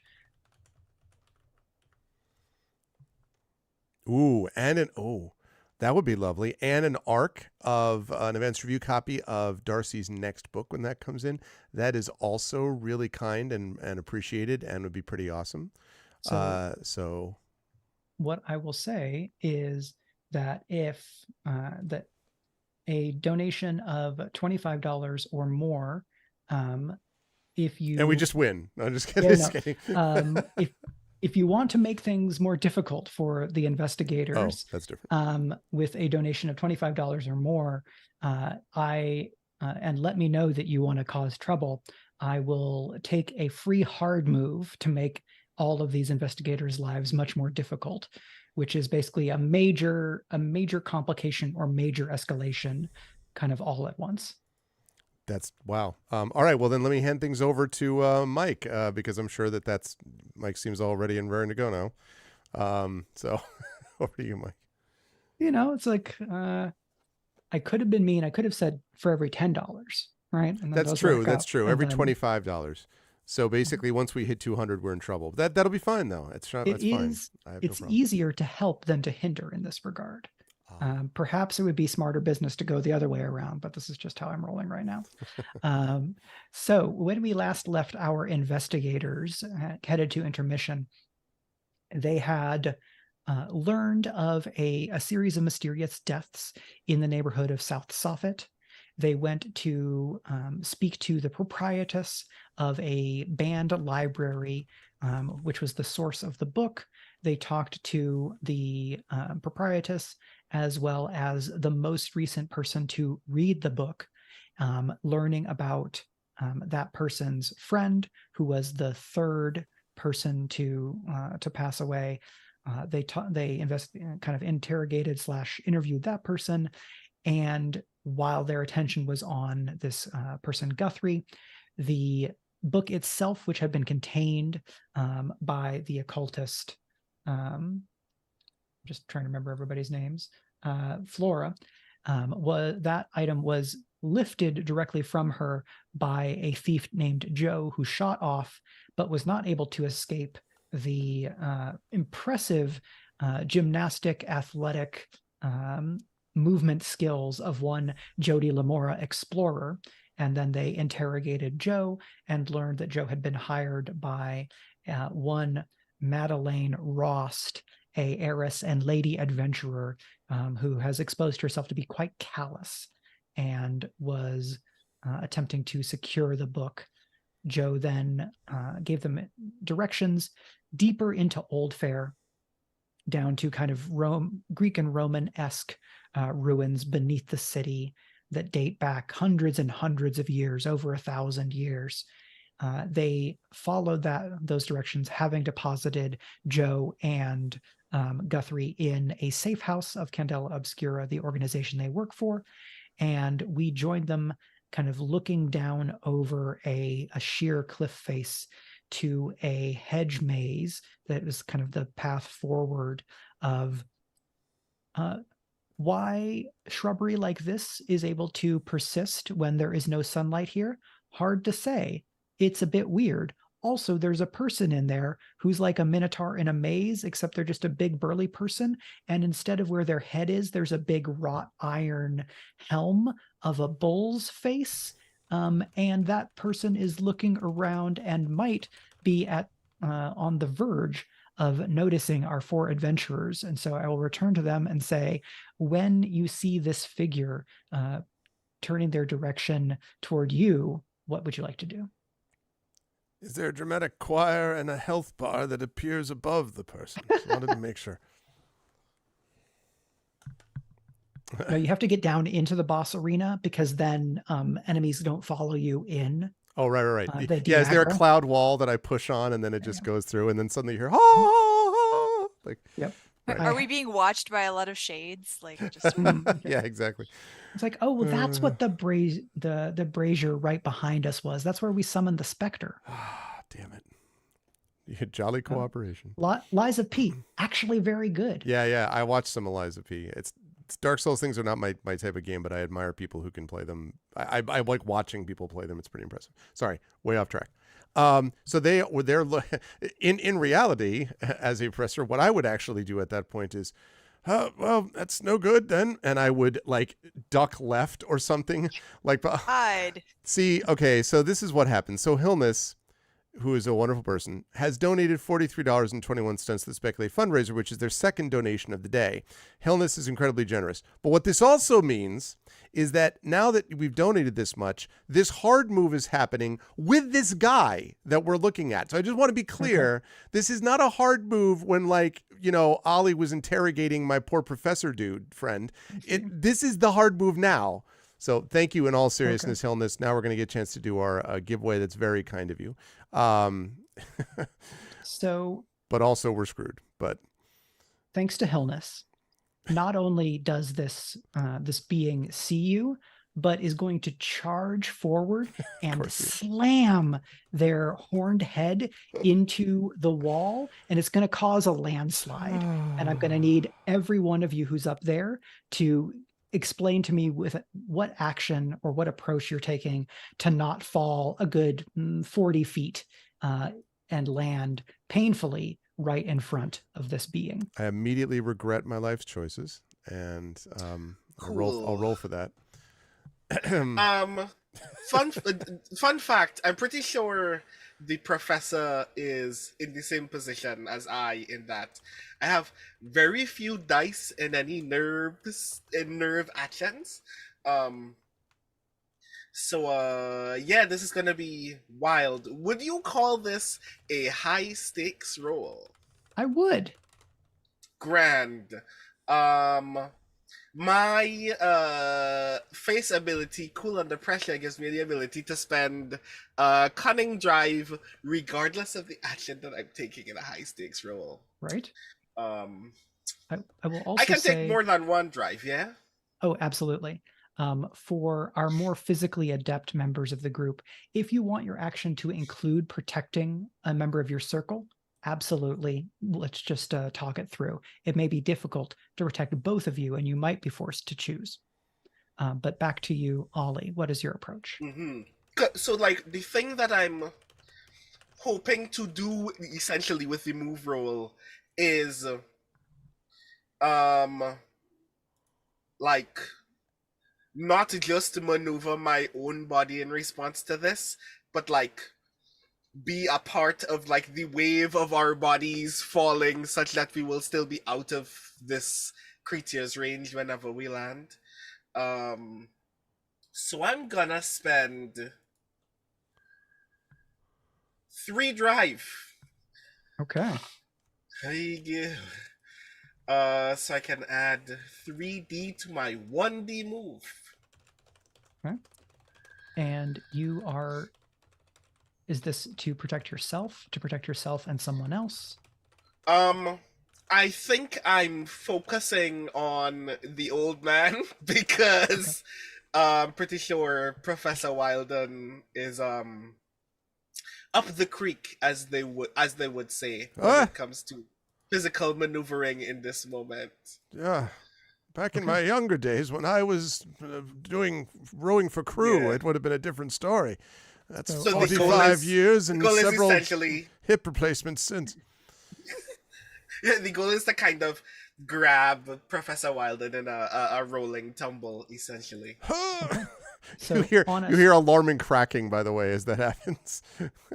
On a 6, you'll protect both of you. On a 4 or 5, you'll be able to protect one of you from harm. Yeah, okay, noted. Yikes. Well. Okay. So would you rather yourself take the harm, or are you going to leave the professor to his own devices and cover your own posterior? I would rather in this moment protect Professor Wilden. Oh. Okay. Great. So I'm just going to take some notes here on Grand notes. When a GM takes notes, you know things are going That's poorly. very kind of you, as you're like, doof, doof, doof, like rolling down there. Yeah. I imagine this is like jagged stone. Oh. So like we're still both in a lot of pain. Yeah, absolutely. Yep. Okay. And since this is all happening at once, I'm going to come over to Jody and Flora. What will you be doing to deal with this kind of collapse? So is this landslide coming from above us, or? So basically the ground underneath you is giving out because this bull creature hit the wall so hard. It's just kind of like a shelf falling. Yeah. If there's any way to jump higher to not get caught up, Jody's going to do that. But if it's pretty much inevitable that they're going to fall down with this landslide, then she's pretty much going to do the old tactic of you protect your head and kind of curl up a little bit. Yeah, because once you're caught, you just have to wait it out. Yes, you can absolutely kind of jump higher / jump back so that you're not kind of falling with everybody else. And that I'm going to attempt that. Yeah, that works as move as well. All right, move. I'll spend a drive, so 3 dice. Okay, and you have move gilded. So your first die is going to be a gilded die. I don't know if I'll get lucky a second time. Let's find out. Roll. We shall see. 3d6.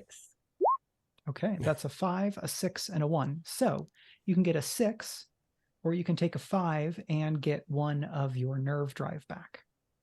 But on a 5, there will be a consequence.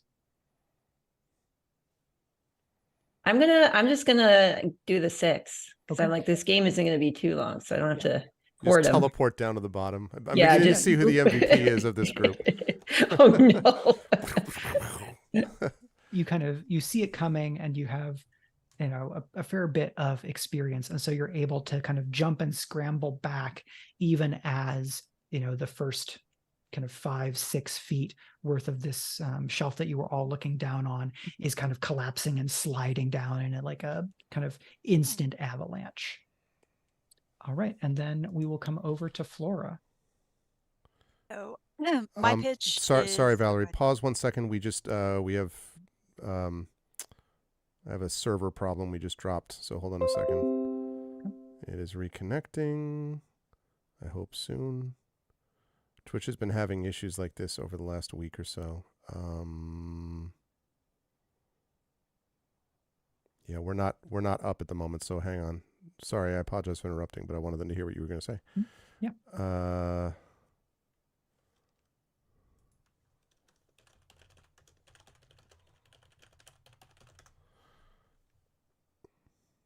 Okay. Yeah, of course I can't change.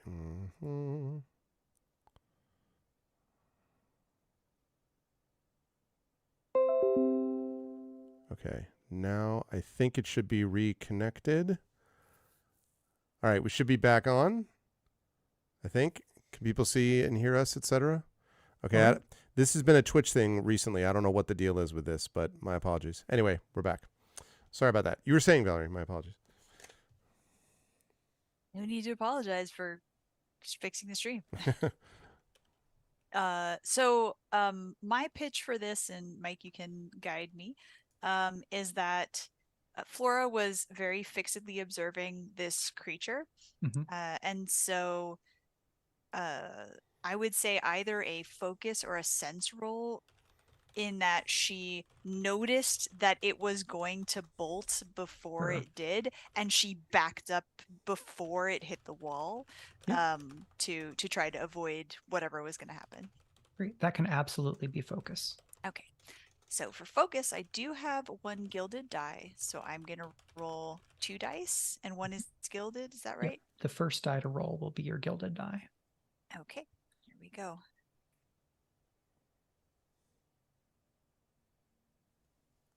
Drum rolled. A 2 and a 5, so I'll take the 5. I think as interesting as it would be to recover a little bit of my drive there, I think maybe not taking more damage when I've already got bleed is probably a better idea. Yes, and I think you managed to scramble back, but because your highest die was a 5, I'm going to say that you're going to take 1 mark to brain for the like kind of psychic, like the kind of mental strain of this kind of not quite precognition, but like enhanced responses and attentiveness. And then, now that everyone has rolled, I'm going to come back around to Ollie.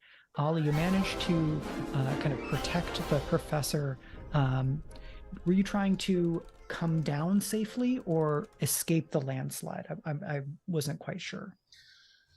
Come down safely. Okay. So you are able to take the 2 of you and you roll, and there's a kind of a split second where you realize that somebody's going to take a hard landing, and you turn and roll into it and decide that is going to be you and not your professor colleague. And so you're going to land kind of taking a hard crack to kind of your hip rolling toward your back on a chunk of rock that didn't shatter in this collapse. So you're going to go ahead and make a mark to body, and I'm going to say that the professor rolls off to one side, but you are also going to be left at the feet of this being. Yeah, grand. I try to get up as soon as I possibly can. Okay. So we have Ollie scrambling to her feet. We have a couple of you that are higher up there. The professor, you're on the level here. You're kind of at the edge of this hedge maze where basically it funnels in. You kind of saw it from above there, so it might not be too hard to pick through, but you do have this giant thing beside you. And in this moment, I think you may recall from either your or someone else's supernatural studies that this being is almost certainly a bullhelm, which is a person who has been possessed by a helm of this form and forced to wander. You know that they are nigh invulnerable, but nearly blind. So I process all of that, like getting my glasses straight and everything. And I see, and I assume that Ollie is like occupying all of the attention, to like at the moment the creature's helm, such as it is focused in the direction of Ollie. Okay. Yes, Ollie is in imminent danger. You have been flung off to the side, but have a moment to do something because you're not directly in this creature's line of charging. You said that I was at the edge of the hedge maze, right? And where it funnels in. Is this still above another level? Like, are we like on a middle level so that like at the edge of it is a precipitous drop? Or is this I the see. bottom of anything and there's no ledge that I'm on? Yes. So with this avalanche, on the far side of you, there is just kind of open cliff face. So if you were to perhaps maneuver this creature to charge in a particular direction, you might get them to just run off of the side to their doom. That was my theory. So I'm gonna try to like stumble around behind it, like pulling in all of my my boxing days at the university. When I was 40 years ago. And I kind of and then I remember that I do have since we haven't talked about gear yet. So I have a small mundane invention. And the small mundane invention specifically, which was originally given to me by a student and then was modified by several faculty, is... Sorry, go ahead. I think we may have lost it again. No. Okay. It's not according to me. It's on a spiral loading for me. Sorry, please continue. Is everyone... Let me just confirm, though. Can everyone else see it? Everyone in chat is good? Okay. No. Check 1, 2. Me. Please proceed. No, we're good. Okay. So, still working fine. Also, interestingly, the YouTube stream never went down when Twitch did, so it was a Twitch thing. Anyway, so so this mundane invention looks essentially like a bell, and it starts out flat. When I pull it out of my pocket and go like this, I pull it up and right, so it becomes this sort of bell, and then I pull out from my pocket a small. I would just like a wooden, sort of smooth wooden rod, I would say. And then I wait till I get around to the side of it, and then I go. Now, this thing is particularly noted by creatures with ties to or connected to the supernatural. In fact, what you just heard sounds 50 times as loud to any creature that actually exists in the supernatural realm. Okay, so this is something that has been designed precisely to be more resonant for creatures of the bleed, to attract their attention, while just using kind of mundane physics. That's exactly right. It's essentially a dog whistle where you're hurting bad things and not dogs. Okay, so I could imagine that being sway as you're trying to draw its attention. Okay. Did you have another action in mind for doing this? Well, I was trying to decide if focus, which I happen to have particular skills in inspecting and analyzing it. I guess the thing is, though, my thinking about using the spell is probably already would have taken the focus. So I guess I've already inspected and analyzed it. It's my knowledge that allows me to know that I need to convince this thing to come in my direction. It could be sway, but I guess I'm trying to use my specific knowledge of these creatures to attract it in my direction using the spell. So I don't know.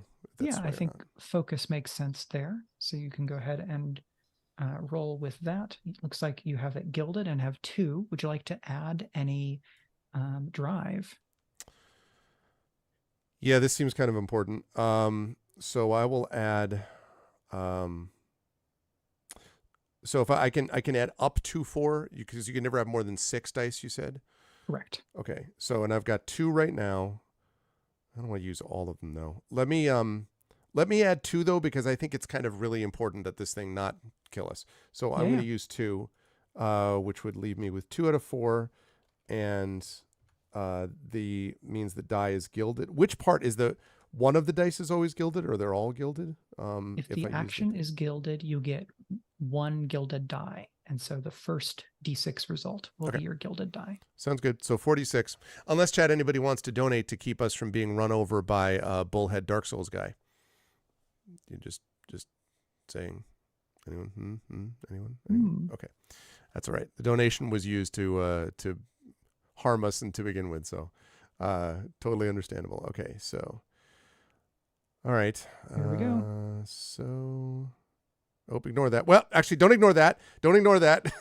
I'm But keeping that. I'm You keeping get that. 3 more dice. Yes, no, I know. I'm keeping that. I hit the wrong die too quickly, but I'm keeping that, to be clear. All right. My fault. All right. Right. Hey, that's a Okay. crit, isn't it? Plus a gilded? It is. So that was a 6 on the gilded, 4, 5, and then another 6. So Greg, why don't you go ahead and paint us the picture of how it is that the professor is able to pull the bell out, draw the attention of this creature, and then like a matador, or the Candela Obscura equivalent, is able to lure this creature to its doom. So also, do I go back up to 3 out of 4 on the intuition drive? do. Is that okay? I was just checking. So, right. So, remembering the time that I was involved in certain kinds of American football on the campus when I was a young man, I sort of stagger around. And I remember at the same time, maybe it's because my glasses aren't quite on right and it's all a little blurry, but I remember seeing him shake a little bit. It reminds me a little bit of the resonance and the shaking of a bell. I often make connections like this that aren't helpful. And so I take out of my pocket this folded thing, and I remember that if I pull quickly, then this bell appears, and and then I sort of look at it, and, oh, yes, and then pull out the bell, and then say, perhaps you'd like something more interesting to listen to. That's right. I called you right now. And I imagine as it's doing this roaring kind of, thing as it kind of like staggers over. And meanwhile, I'm backing up, stumbling over the remains of the landslide, the rocks and stuff towards the edge. And then I'm sort of standing at the edge of the cliff, and I ring a couple times, and I'm the one you want. Come here, you buffoon. And I wait. Buffoon is the worst thing that I can call someone in this language. So when the thing charges towards me, I imagine there's a moment where I'm like, ha ha. Oh, and then I realize that it's actually charging towards me. I'm like, and then remembering my wrestling days as a young man when I professionally wrestled and got out of these scenarios all the time, I, with another terrible cracking sound, dodge left, just as the thing comes just charging at me, gives one resonant bull helm sounded echoing scream as it plunges downwards. And then I sort of on the ground, kind of in pain, lean over and look, and I wait until I hear the sound as it hits the ground. It's yes, well, next time you should act nicer. Ollie, how are you? Also, when you get up, can you help me? Because I think my back is permanently thrown out. If you wouldn't mind helping me, that'd be useful. We get the Wilhelm scream of but echoey though, the Wilhelm echoey scream in the helm. And the Wilhelm, if you will. The bullhelm hits so hard that they crash through what looks like some kind of like plaza type thing. And sorry, fall far beyond that. And when you look over the side down at that, you see electrical light coming up from the chamber below, as if someone has like a spotlight or something. It's distinctly electrical light. And that's what you get on a crit. So there's yeah. I absolutely need to focus. So because you have a veteran explorer in the group and you're no longer under immediate threat, you can all get down even from this kind of landslid cliff. Jody is able to work with everybody and ensure that folks are safe. And, we get Jody just night crawlers down, right? Without any problem at all. Just zip like proper just belay free climbs techniques. down. Yeah. Without any cables, nothing. Just parkours down. No need. So you can get down to that level and then all the way down to that plaza, because there's now the space open. You don't have to go through the maze at all. So we can cut to the four of you looking down through this hole in the plaza to the electric light below.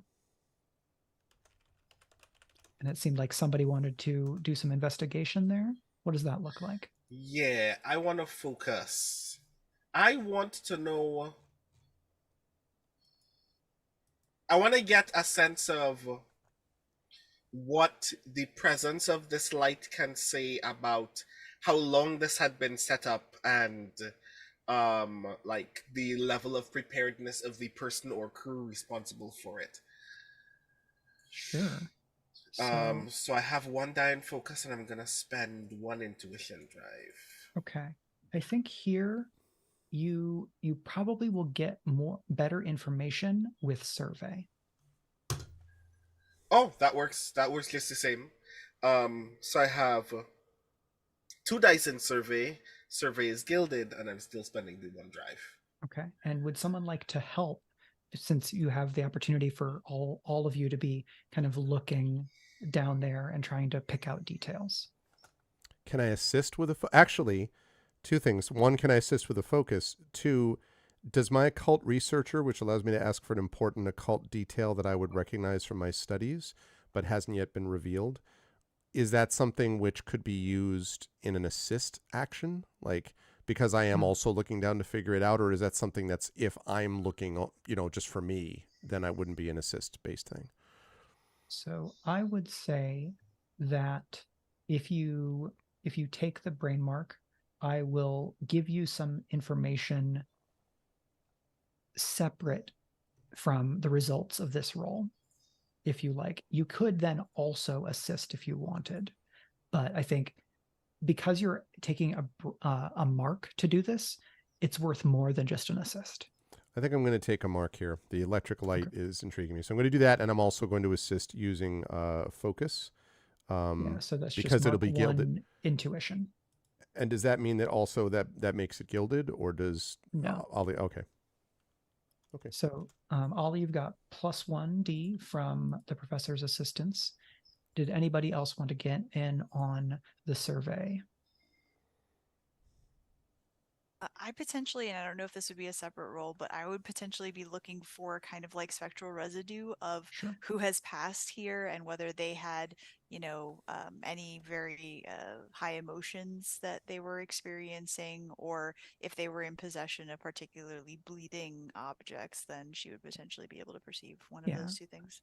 That's probably best to be its own role. Okay. So we can have a round of gathering information here. So Ollie, it looks like you're getting 1 assist so far. Cool. So that means I'm rolling 4D, and one of those dice is gilded. Okay. Let's see what the dice say this time. 1, 4, 5, 6. So I got a 6, but it's not my gilded die. So yeah. What does that give me on a survey? If you're going to take the 6, then it'll certainly give you a fair bit. Yes, I'm taking the 6. It's very. I got my drive back, and I fail utterly. Who knows? Yes. So with survey, you can tell that it is what you're seeing is one of several kind of, not a full floodlight, but about as big as you could get, carrying something down in large boxes. There are several such lights. You're just kind of getting, you're seeing the kind of the light cast by one of them, but by kind of looking around and some use of mirrors, you're able to identify that there are multiple lights happening that are kind of being utilized down there, and you're able to hear voices. They're not hushed, but they seem to be talking rather than like being necessarily like raised or angered voices. So that's what you can see and hear.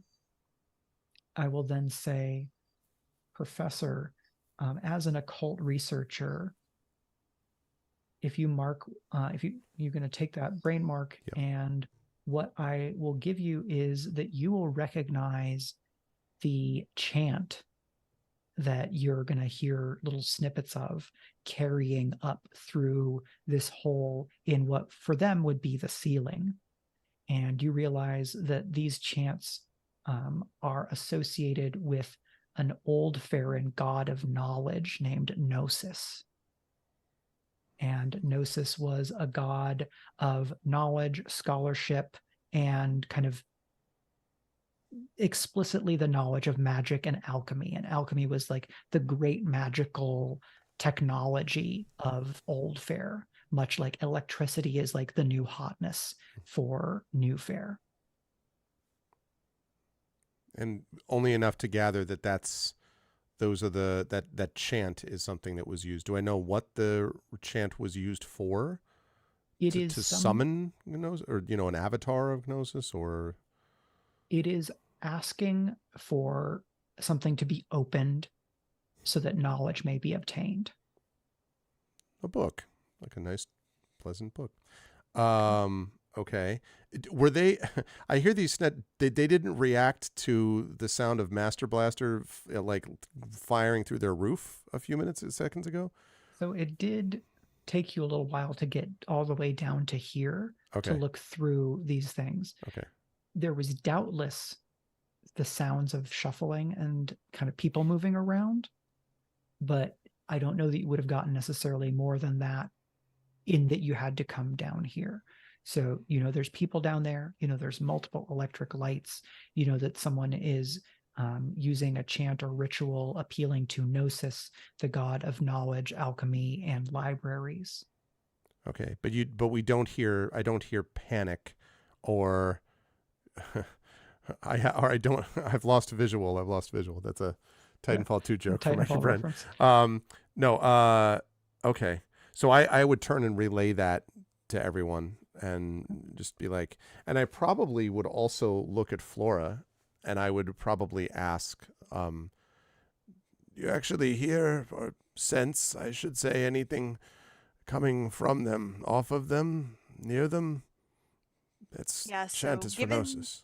Given that information, then what Flora is going to attempt to see is if there is like an accumulation of energy around them that suggests that the ritual is progressing, or see if she can kind of get a sense of what stage of things this is in. Absolutely. So, and or whether they've attracted anything that we maybe awful, don't yeah. play with. Well, with another donation of $25 or more, I can guarantee. Oh no! Oh God. Touchstone scene for this, by the way, is totally 2009 Sherlock Holmes with Robert Downey Jr. in the opening sequence where they come down and they see Lord Blackwood. And the reason I mention it is not only is there a chant, but you're looking down at it from above, from the stairs above where this thing is happening. I love those movies also. But anyway, it just reminded me a lot of that vibe, Mike, right there. Sure. If a glass sword shows up anywhere in this scene, God. whole thing. I was looking for it, Watson. It's the best. Oh man, I love that so much. Okay. As opposed to like, oops, we're gonna summon Morpheus and he's gonna be trapped for a little minute. Mm-hmm. Yep. So Flora, if you want to roll sense, that will definitely be the best option here for getting that type of information. Okay, here we go. While Flora's doing this, chat, don't forget to enter with Speculate if you're interested in the giveaway that we're doing right now. I decide if I want to use a drive on this one. I think I might, because I do have 4, so might as well. We are down to about the last half hour, so there's not a lot of reason to hold back. Okay, 3d6. Here we go. Okay. Got a 6, a 4, and a 5.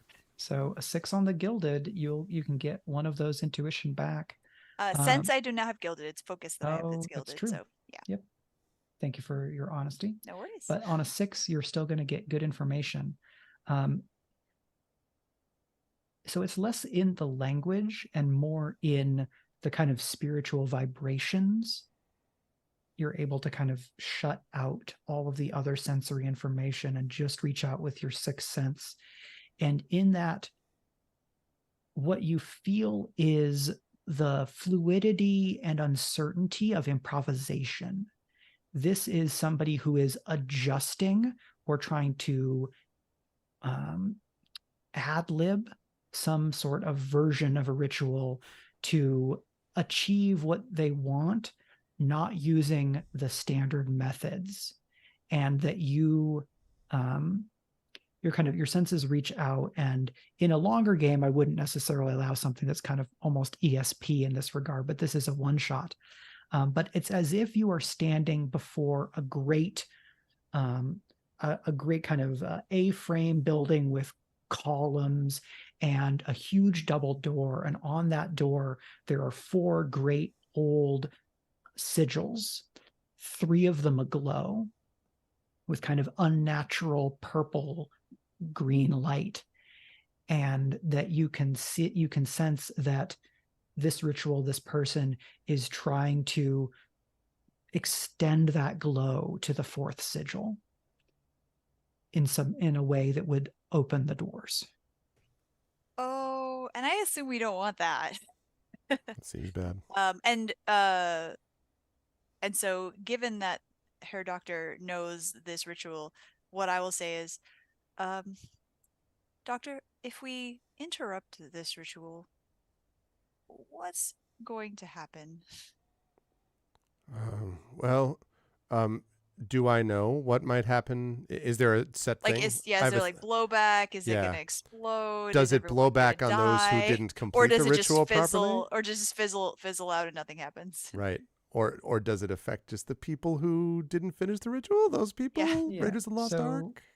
Flora, you know that there's a lot of energy being put into this. Right. And so between that and what the professor knows, you would expect that if this ritual were sufficiently disrupted, that would cause an intense localized surge and bleed that would be most likely to impact the people that were there. But if you were close enough to interfere, it could probably also be dangerous to you. But if we don't interfere, then something worse would happen? There's a good chance that this person will get what they want. It just might take a few minutes rather than being able to happen right away. So while this is happening, I'm going to say, Jody, that you have been able to poke around and can ID another way that you can get down without having to like climb down on a rope here. So you can present that alternative to the group. Yeah, as dramatic as it would be just to kind of like dangle a rope and then slide down, I do tell the rest of the group that we should probably do this roundabout way if we want to pursue this. Alternate pitch then to the doctor, who would know slightly better than me the mechanisms of this. It's like, I can feel the energy, I can see the energy, I can whatever the energy. Is there a way to modify this spell so that the energy is channeled into something else such that it does not either lead to huge bleed or the opening of the thing? And I will volunteer to be the channeler for this purpose as the resident weird. So there are specific special abilities that would let you do this more readily. Without those, trying to do this would be extraordinarily dangerous for you, and would or it can be potentially fatal and you can do it in a matter of minutes, or it could be very dangerous and it would probably take you longer than you have before they are done. If you get closer, it would become a bit easier, but also you would be within more of a blast range. Yeah. We'll see what happens, I guess. Okay, wait. Before Flora does this amazing sacrificial moment, so we've still got the book, right? You do. Hypothetically, if that book, we were to take the book, which itself is filled with energy that's flowing in the wrong direction. The funny thing about books when they're dropped from a height is they tend to open. Have you noticed that? Their pages fly in the wind, and they stay open all the way down, usually, if you start them right. I'm wondering if we can drop the book dead in the middle of this ritual, creating one of two effects. Either it is a blowback effect of no too much power, right? Or if the effect that it creates is for it to land on someone who then picks it up, and then whatever that thing has been summoning when the book is opened comes to deal with whatever this thing is. And if it's the same thing, if they're trying to summon the same thing as the thing that's being summoned by this book, then that creature is going to show up a lot earlier and is going to be a lot more pissed than if the ritual had been done properly, and will attack the people that are directly immediately there, as opposed to all of Newfair. So what I'll say is it's viable. So the upsides are that you will be at a remove from whatever collateral damage occurs. Downside, you will not have a lot of ability to immediately or quickly respond to that opening gambit. Right. If things go wrong, right. Yeah. Also, you know that if you go high enough up, there's thousands of people directly above you. So the question is, how localized would it be? You should get closer and I guess see what happens. So, explorer, bring us down. All right. Gonna lead the way. Okay. So, in the interest of time, you're able to lead the four down, and we join you kind of peeking out from behind a rock, and you can see that there's almost a dozen people. Most of them look like kind of laborers and technicians, but there is a kind of finely dressed woman in like a full kind of full white like a full white like ermine coat, like cigarillo, and like her hair is up. It's like victory curls, because we're in anachronism land, right? Like victory curls, and then like kind of swooping out hair in the back. And this is a woman of 40 something, highly refined and extremely Madeleine Rost, who spends people as quickly as she spends inherited dollars. So and these technicians are working on a number of various machines. You've got the lights that you'd already identified, and they are about 20 feet out from this great, massive, 30-foot tall set of double doors, upon which 3 of the 4 sigils in like a 4-panel set, 2 panels per door, 3 glow with intense purple light with bleed. And then there is like light and energy flowing both from the incantation that Madeleine is performing, and from a number of other like just imagine some like evil science kit stuff, and like there's a bellows, and then there's like a like it's a more kind of science industry-ish version of like a cauldron.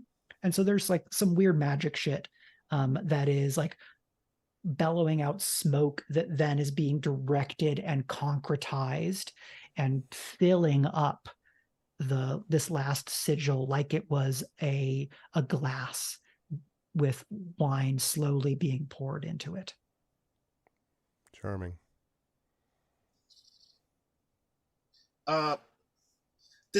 So I'm guessing that most of these evil science materials are made of glass or something equally very easily fragile. Oh, extremely shatterable. Cool. Can my hand weapon be a handgun? Oh yeah. Cool, I'm going to shoot the thing. Okay. This is a place where I will definitely say that if other folks would like to add to that, either with your own handgun or be assisting in some way, this would be a great time to do that. I feel like if Flora saw what Ollie was doing, she would be like, what? No! So I'm going to not assist and just assume that she was not paying attention to Ollie. Sure. There's a lot of magical stuff to pay attention to. She is overwhelmed. So Ollie takes out the gun, right? And I would say my first reaction would be thinking that you're about to shoot Madeline. So like I'm kind of like I'm not going to stop you, but also I'm a little bit concerned. But Yeah, then this seeing is as very you swivel the gun over to, I assume, the breakable glass thing that's in your range, I'll kind of like catch on that you're trying to disrupt this machine. And I'm trying to think, I know lead is something that has been known to kind of deaden the effects of this obscura thing. Yep. Is there anything that could be incorporated into one of those survival blankets?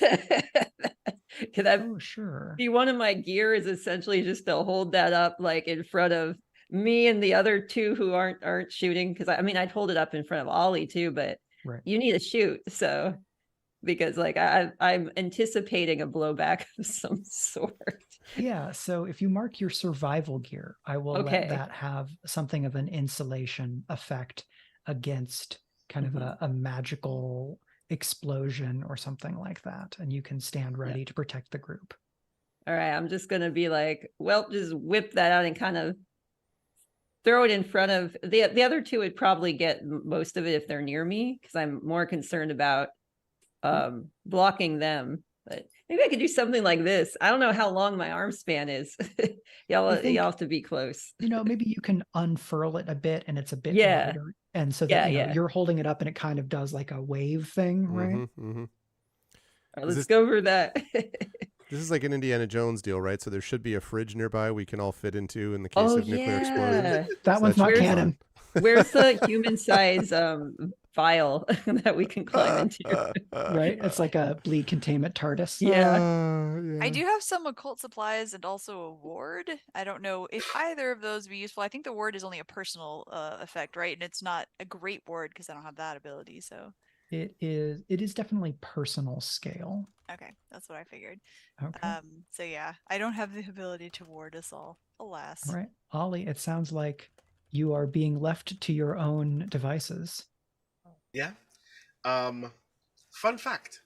I have no dice in control, so I'm shooting with base 2d6.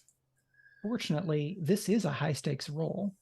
Yes, I'm spending 2 drive. I have no more drives. All right. So that's 2? Yeah. 2d6.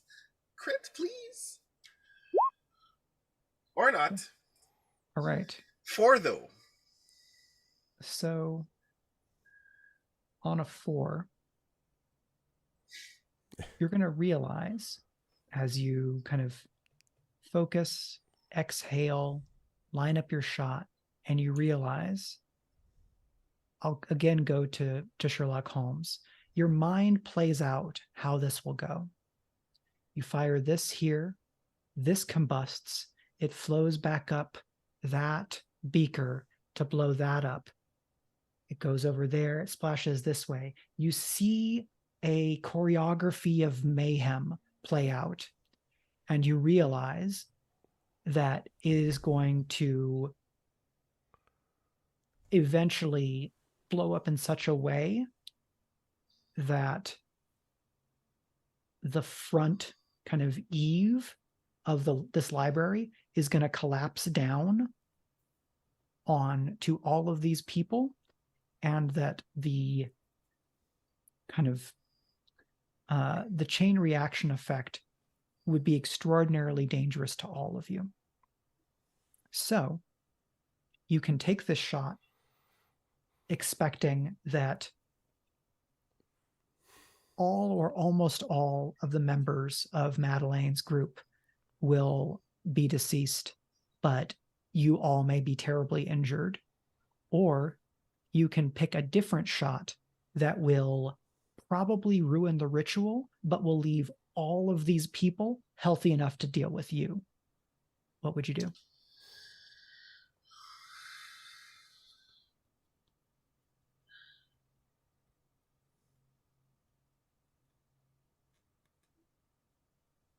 I guess they die. Okay. And that in this moment, we learn a little bit about what kind of a person Ollie Fry is. So it's a good thing, Jody, that you'd already brought out this survival gear that is somewhat proof against kind of supernatural phenomena of a sort. In slow-mo, the bullet flies and everything plays out as Ollie had imagined. Such is Ollie's kind of astuteness and the precision of his imagination. And it plays out and it plays out, and this explodes. We're probably getting some kind of like bombastic but cursed version of an orchestral piece. Like the 1812 overture played by right, yeah, exactly. Everything is out of tune, as if it were being played by like Apocalyptica or like a goth metal band. Yeah, Rage Against the Machine does Tchaikovsky. I got it. And these technicians go down. 2 of them are just literally consumed in purple fire. One of them has just a ton of glass exploded into them like shrapnel.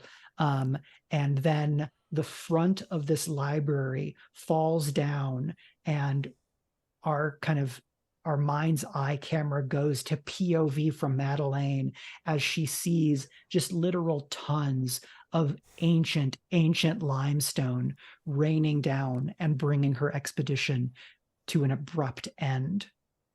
But that second round of destruction, as this kind of limestone hits, Flora, you realize that magic was built into the very architecture here. This building was made with alchemy, and so this limestone might as well be like glycerin soaked TNT. And so there is a second round of explosions that would kill all of you if Jody had not brought out this this great blanket. But Jody, I am going to need you to make a roll What a to great see blanket. how well you are able to protect your colleagues. So what action do you think that is? Let me have a look. All right. I could see focus or control, but let me know if you have an argument for anything else. Focus. The little used skill of blanket. Hey, I'm just going for control and using all 4 of my drives because I don't want everyone to die. Yeah. For sure. All right. So we're gonna go. So what I'll say is because you have mind over matter, you can take a brain mark to use any action, and you can spend the drive that goes with that action. So you could take 1 to brain and use move. All right. Which you have gilded. And you have 2 in. All right, I'll do that. I'll take 1 to brain. So I'm trying to figure out where to mark that. It's marks over on the right hand. Oh, I see. 1. Oh, there we go. Yep.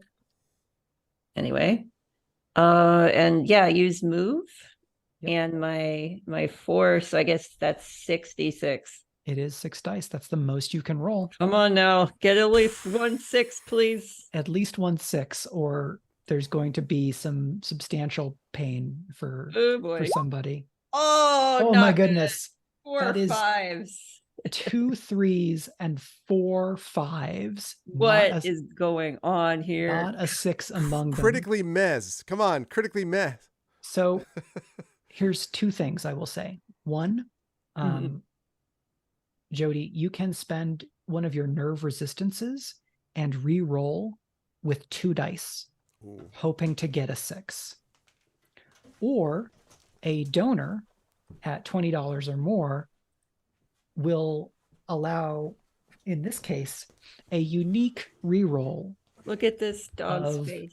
I got my lucky 4 dice blanket instead of 3. It's your blanket, but it's a St. John's University blanket. That's got to be usable for something. It's literally a professor's blanket being used to support the incredible blanket work. I Okay. appreciate the fictional positioning. The question is, so if I do like roll 2 and they're like worse than a 5, do I have to use them? Yes, but you could spend your second resistance and then re-roll those 2 again. Oh, So you I could get to get, use like, them a twice in a 4. turn. That's cool. Yeah, because the character has 2 resistances in that category. Mhm. So you could roll 2d6 with 1 resistance and then spend your second to roll 2d6 again and hope that across those 4 you get at least 1 6. Well, what do you say, everyone? Let's do it. Let's do it. We might all die, but at least we'll die trying. All right. I believe in you.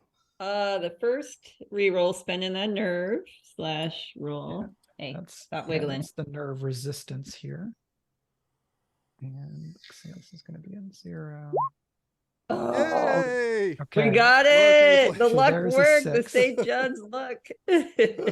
So with a 6 and the blanket, all of you are knocked a good 30 feet back, Oh. and you're all you all black out for a moment, possibly with the exception of Jody, for whom the world is just spinning and you can barely see through the like kind of purple gray dusty haze of this absolute disaster scene. But you are the first to kind of come to your senses, and you see that the door remains.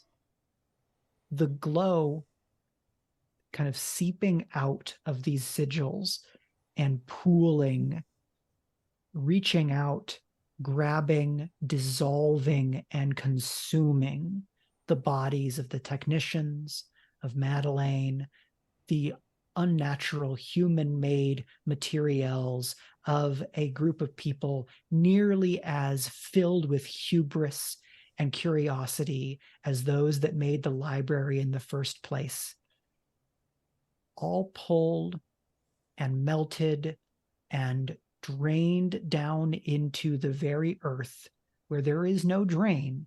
There is only the hunger of something ancient. And when you look down to your colleagues, they are beaten and bloodied, but everyone is whole. The book remains, and you're just going to have a hell of a headache for Ooh. several days. Yeah, that's so is Ollie's all right? Was he knocked, like, because I'd want to make sure everyone was as far away from this force as possible. So I will let each of you decide how hard did this hit you and how are you feeling when one by one Jody comes to check on each of you. I'm going to start with Ollie since you mentioned her first.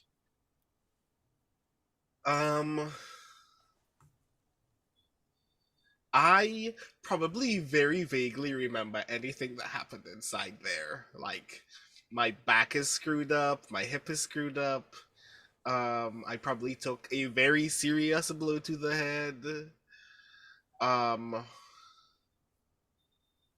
And I turn to Jody and I go, but nobody found out, right? Found out? Found what? I mean, I'm sure news will spread that a thing happened in the ruins, but nobody heard what, right? I think aside from us, everyone here is dead. So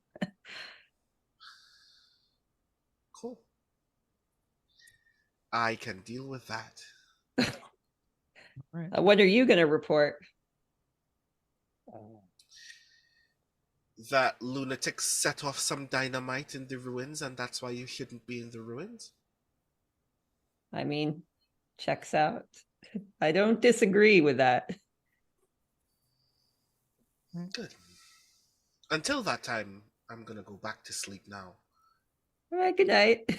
Flora I'll check on and- the others. I think we're gonna be okay. Good. Flora and Dr. Wilden, how are you feeling when you wake from this this terrible shock?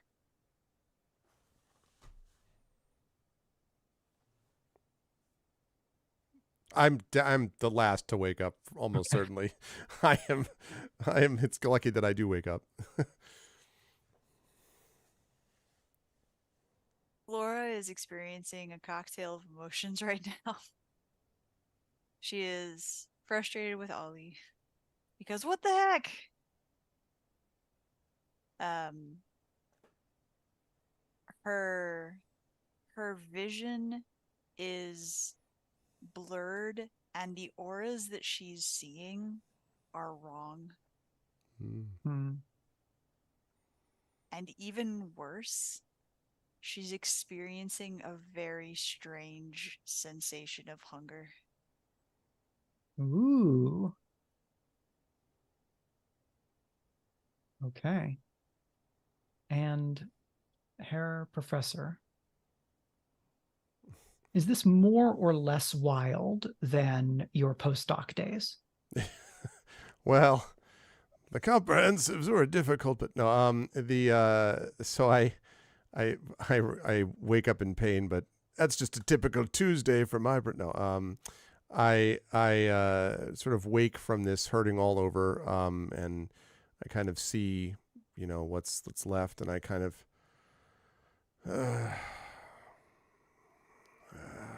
and I kind of see that there's no trace. I assume, there's no trace of Madeline and all the rest of them. They've just been No. absorbed in the way that you described. There should be remains, and there are none. Well, we've ended this threat and fed whatever it is that was creating it. So that's unfortunate. What happens, what we'll have to do next. I've got to go grade some damned exams. And I kind of pull myself, slowly up to my feet. And I kind of nod at Jody. And then sort of look at Ollie with a mixture of sort of mingled respect and also disdain isn't the right word, but it's sort of I'm impressed. Also, what the hell were you doing? I'm that combination of things. And then last of all, I look at Flora, and I may look at Flora for an extra beat or two because I may note Flora's sort of mixed reactions along with that, and I may be sensing a bit of this hunger, and I'd say, after my office hours, Flora, should have dinner and talk and see how you're doing, if you understand what I mean. We should... Are you all right? I think you need a doctor. I recover quickly. Not as quickly as I did 50 years ago, mind you, but quickly enough.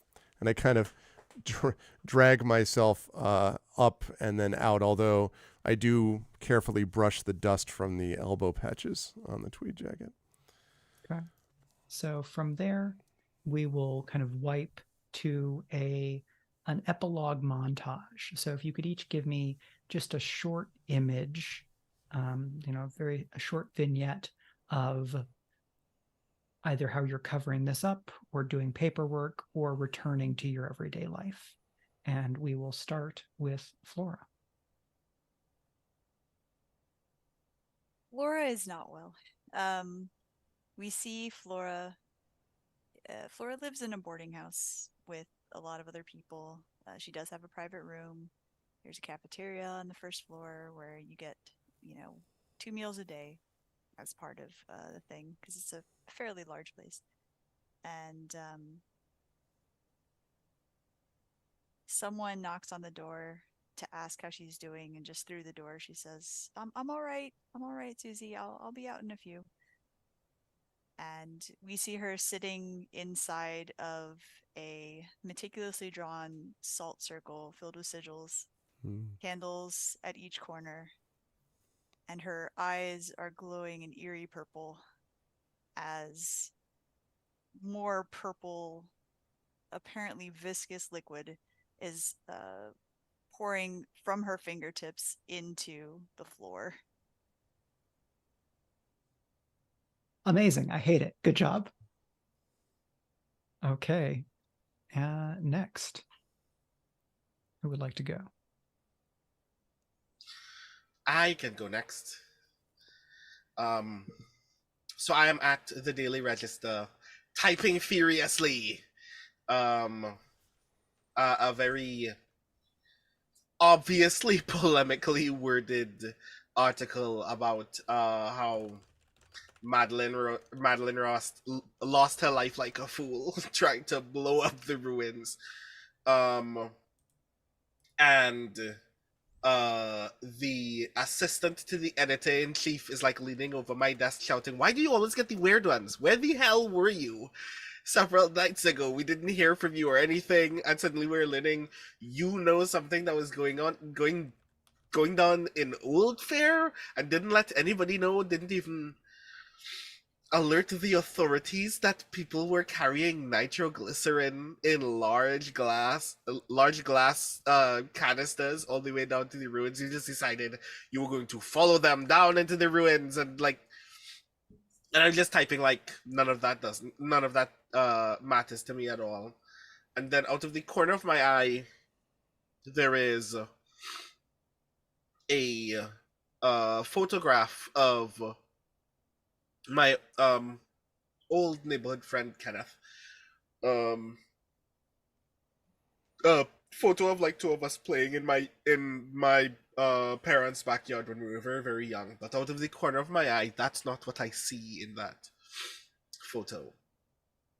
What I see in the photo instead is both of us in the woods at night, looking up with terror at this large, looming, shadowed thing with like luminous, piercing eyes staring at us furiously. As like one of its large hands, large talons, something, grabs Kenny off the ground and lifts him 15, 20, 25 feet in the air. And I look back at the photo, nope, it's just us still playing. And that's when I noticed that the assistant to the editor-in-chief is talking to me. He's like, yes? It's fine. I was following a hunch. You will like this story when I'm done. Just let me finish it first and then just go back to typing, and then the world just kind of disappears around me again. Okay. And then either Dr. Wilden or Jody, what quick moment do we see for you?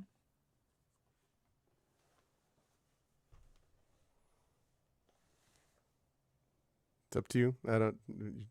If you want to go first, you can, Darcie, or I can. Okay. It's like I'm always wondering with Zoom. I was like, it's hard to make eye contact and go like this. Yeah, I know.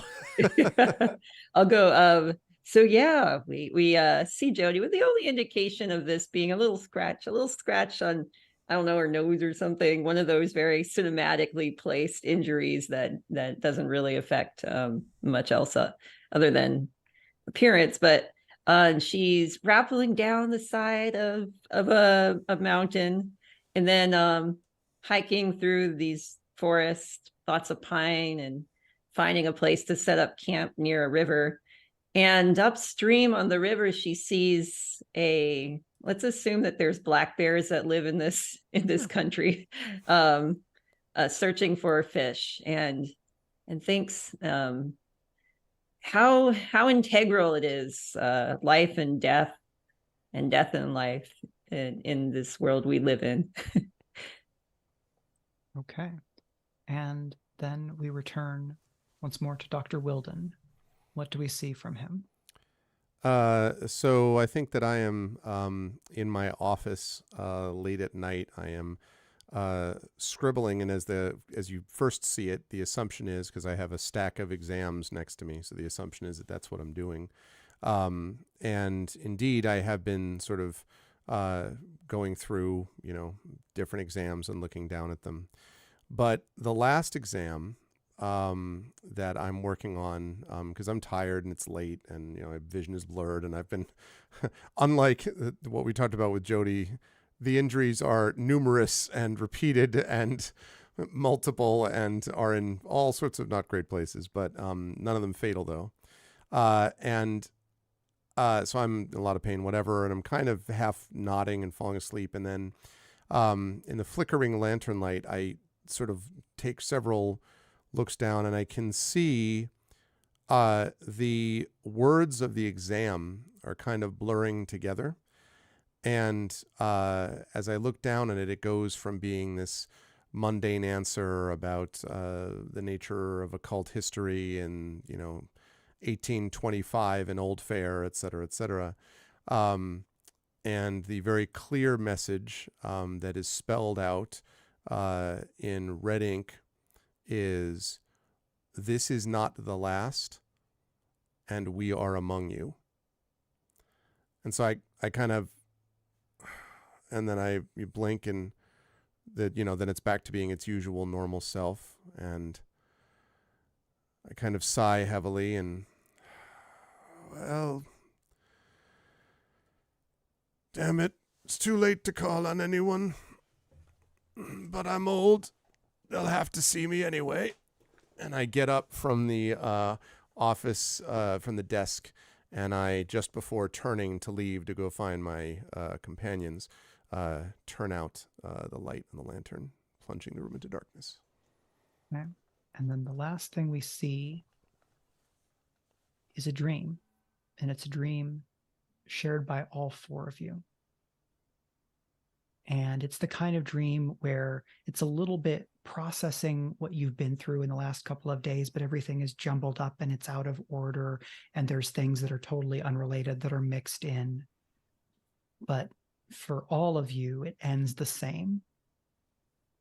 There's the great explosion, and when you pick yourselves up, where the library was is instead the shadowy form of a cloaked figure holding a giant book and two glowing purple eyes. And this figure closes the book, folds it into themselves, and you get the sense of a smile, as if a storm smiled at you, knowing that it would catch up. Maybe not today, maybe not tomorrow, but Gnosis will have their due. And that is going to be the end of our one-shot. I want to say thank you so much to Darcie Little Badger and Valerie Valdes for joining us today in this, and to my co-hosts Brandon O'Brien and Gregory A. Wilson for being this circle of investigators and for taking this journey to the land of New Fair and Old Fair with me. Again, this is Candela Obscura, a investigative horror role-playing game using the Illuminated Worlds system, and it is coming out this Tuesday from Darrington Press with Critical Role. And I am very excited to get to do this more. There's going to be VTT support on at least like Demiplane, I believe. And so there are some opportunities to get excited about that game. And if we get some very impressive donations, this will not be the last time we talk about Candela Obscura tonight, because offering a copy of it is somewhere down the road. But there will need to be many more donations, and we'll need to blow up a lot of mechs between now and then. But before that, I want to invite Valerie and then Darcie to remind us where we can find you on the internet before we say farewell. Friends, you can find me on the internet at ValerieValdes.com. You can find me on Twitch at The Kids Are Asleep, which is when I stream Monday through Thursday. All right. And you can find me on Twitch at Author Little Badger, and I do writing sprints on Tuesday and gaming Thursday, Sunday.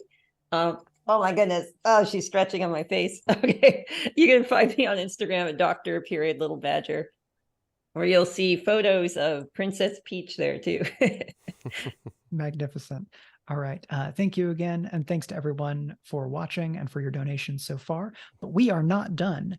After a break where we will run another little clip of some of our work at 8:30 or thereabouts, we will be back in the saddle with more Titanfall 2, which will continue as donations continue, where we will finish the game, it will finish us, and or we will run out of donations as we continue our fundraiser. And then this is also a reminder that patrons at patreon.com/speculate will get to watch all of the Pittman Sculpture episode 1 just after midnight tonight. But we will be back soon with more Titanfall. And also, before we do that, thank you, Mike, for wonderful light keeping as well. Thanks, everyone. We'll be right back.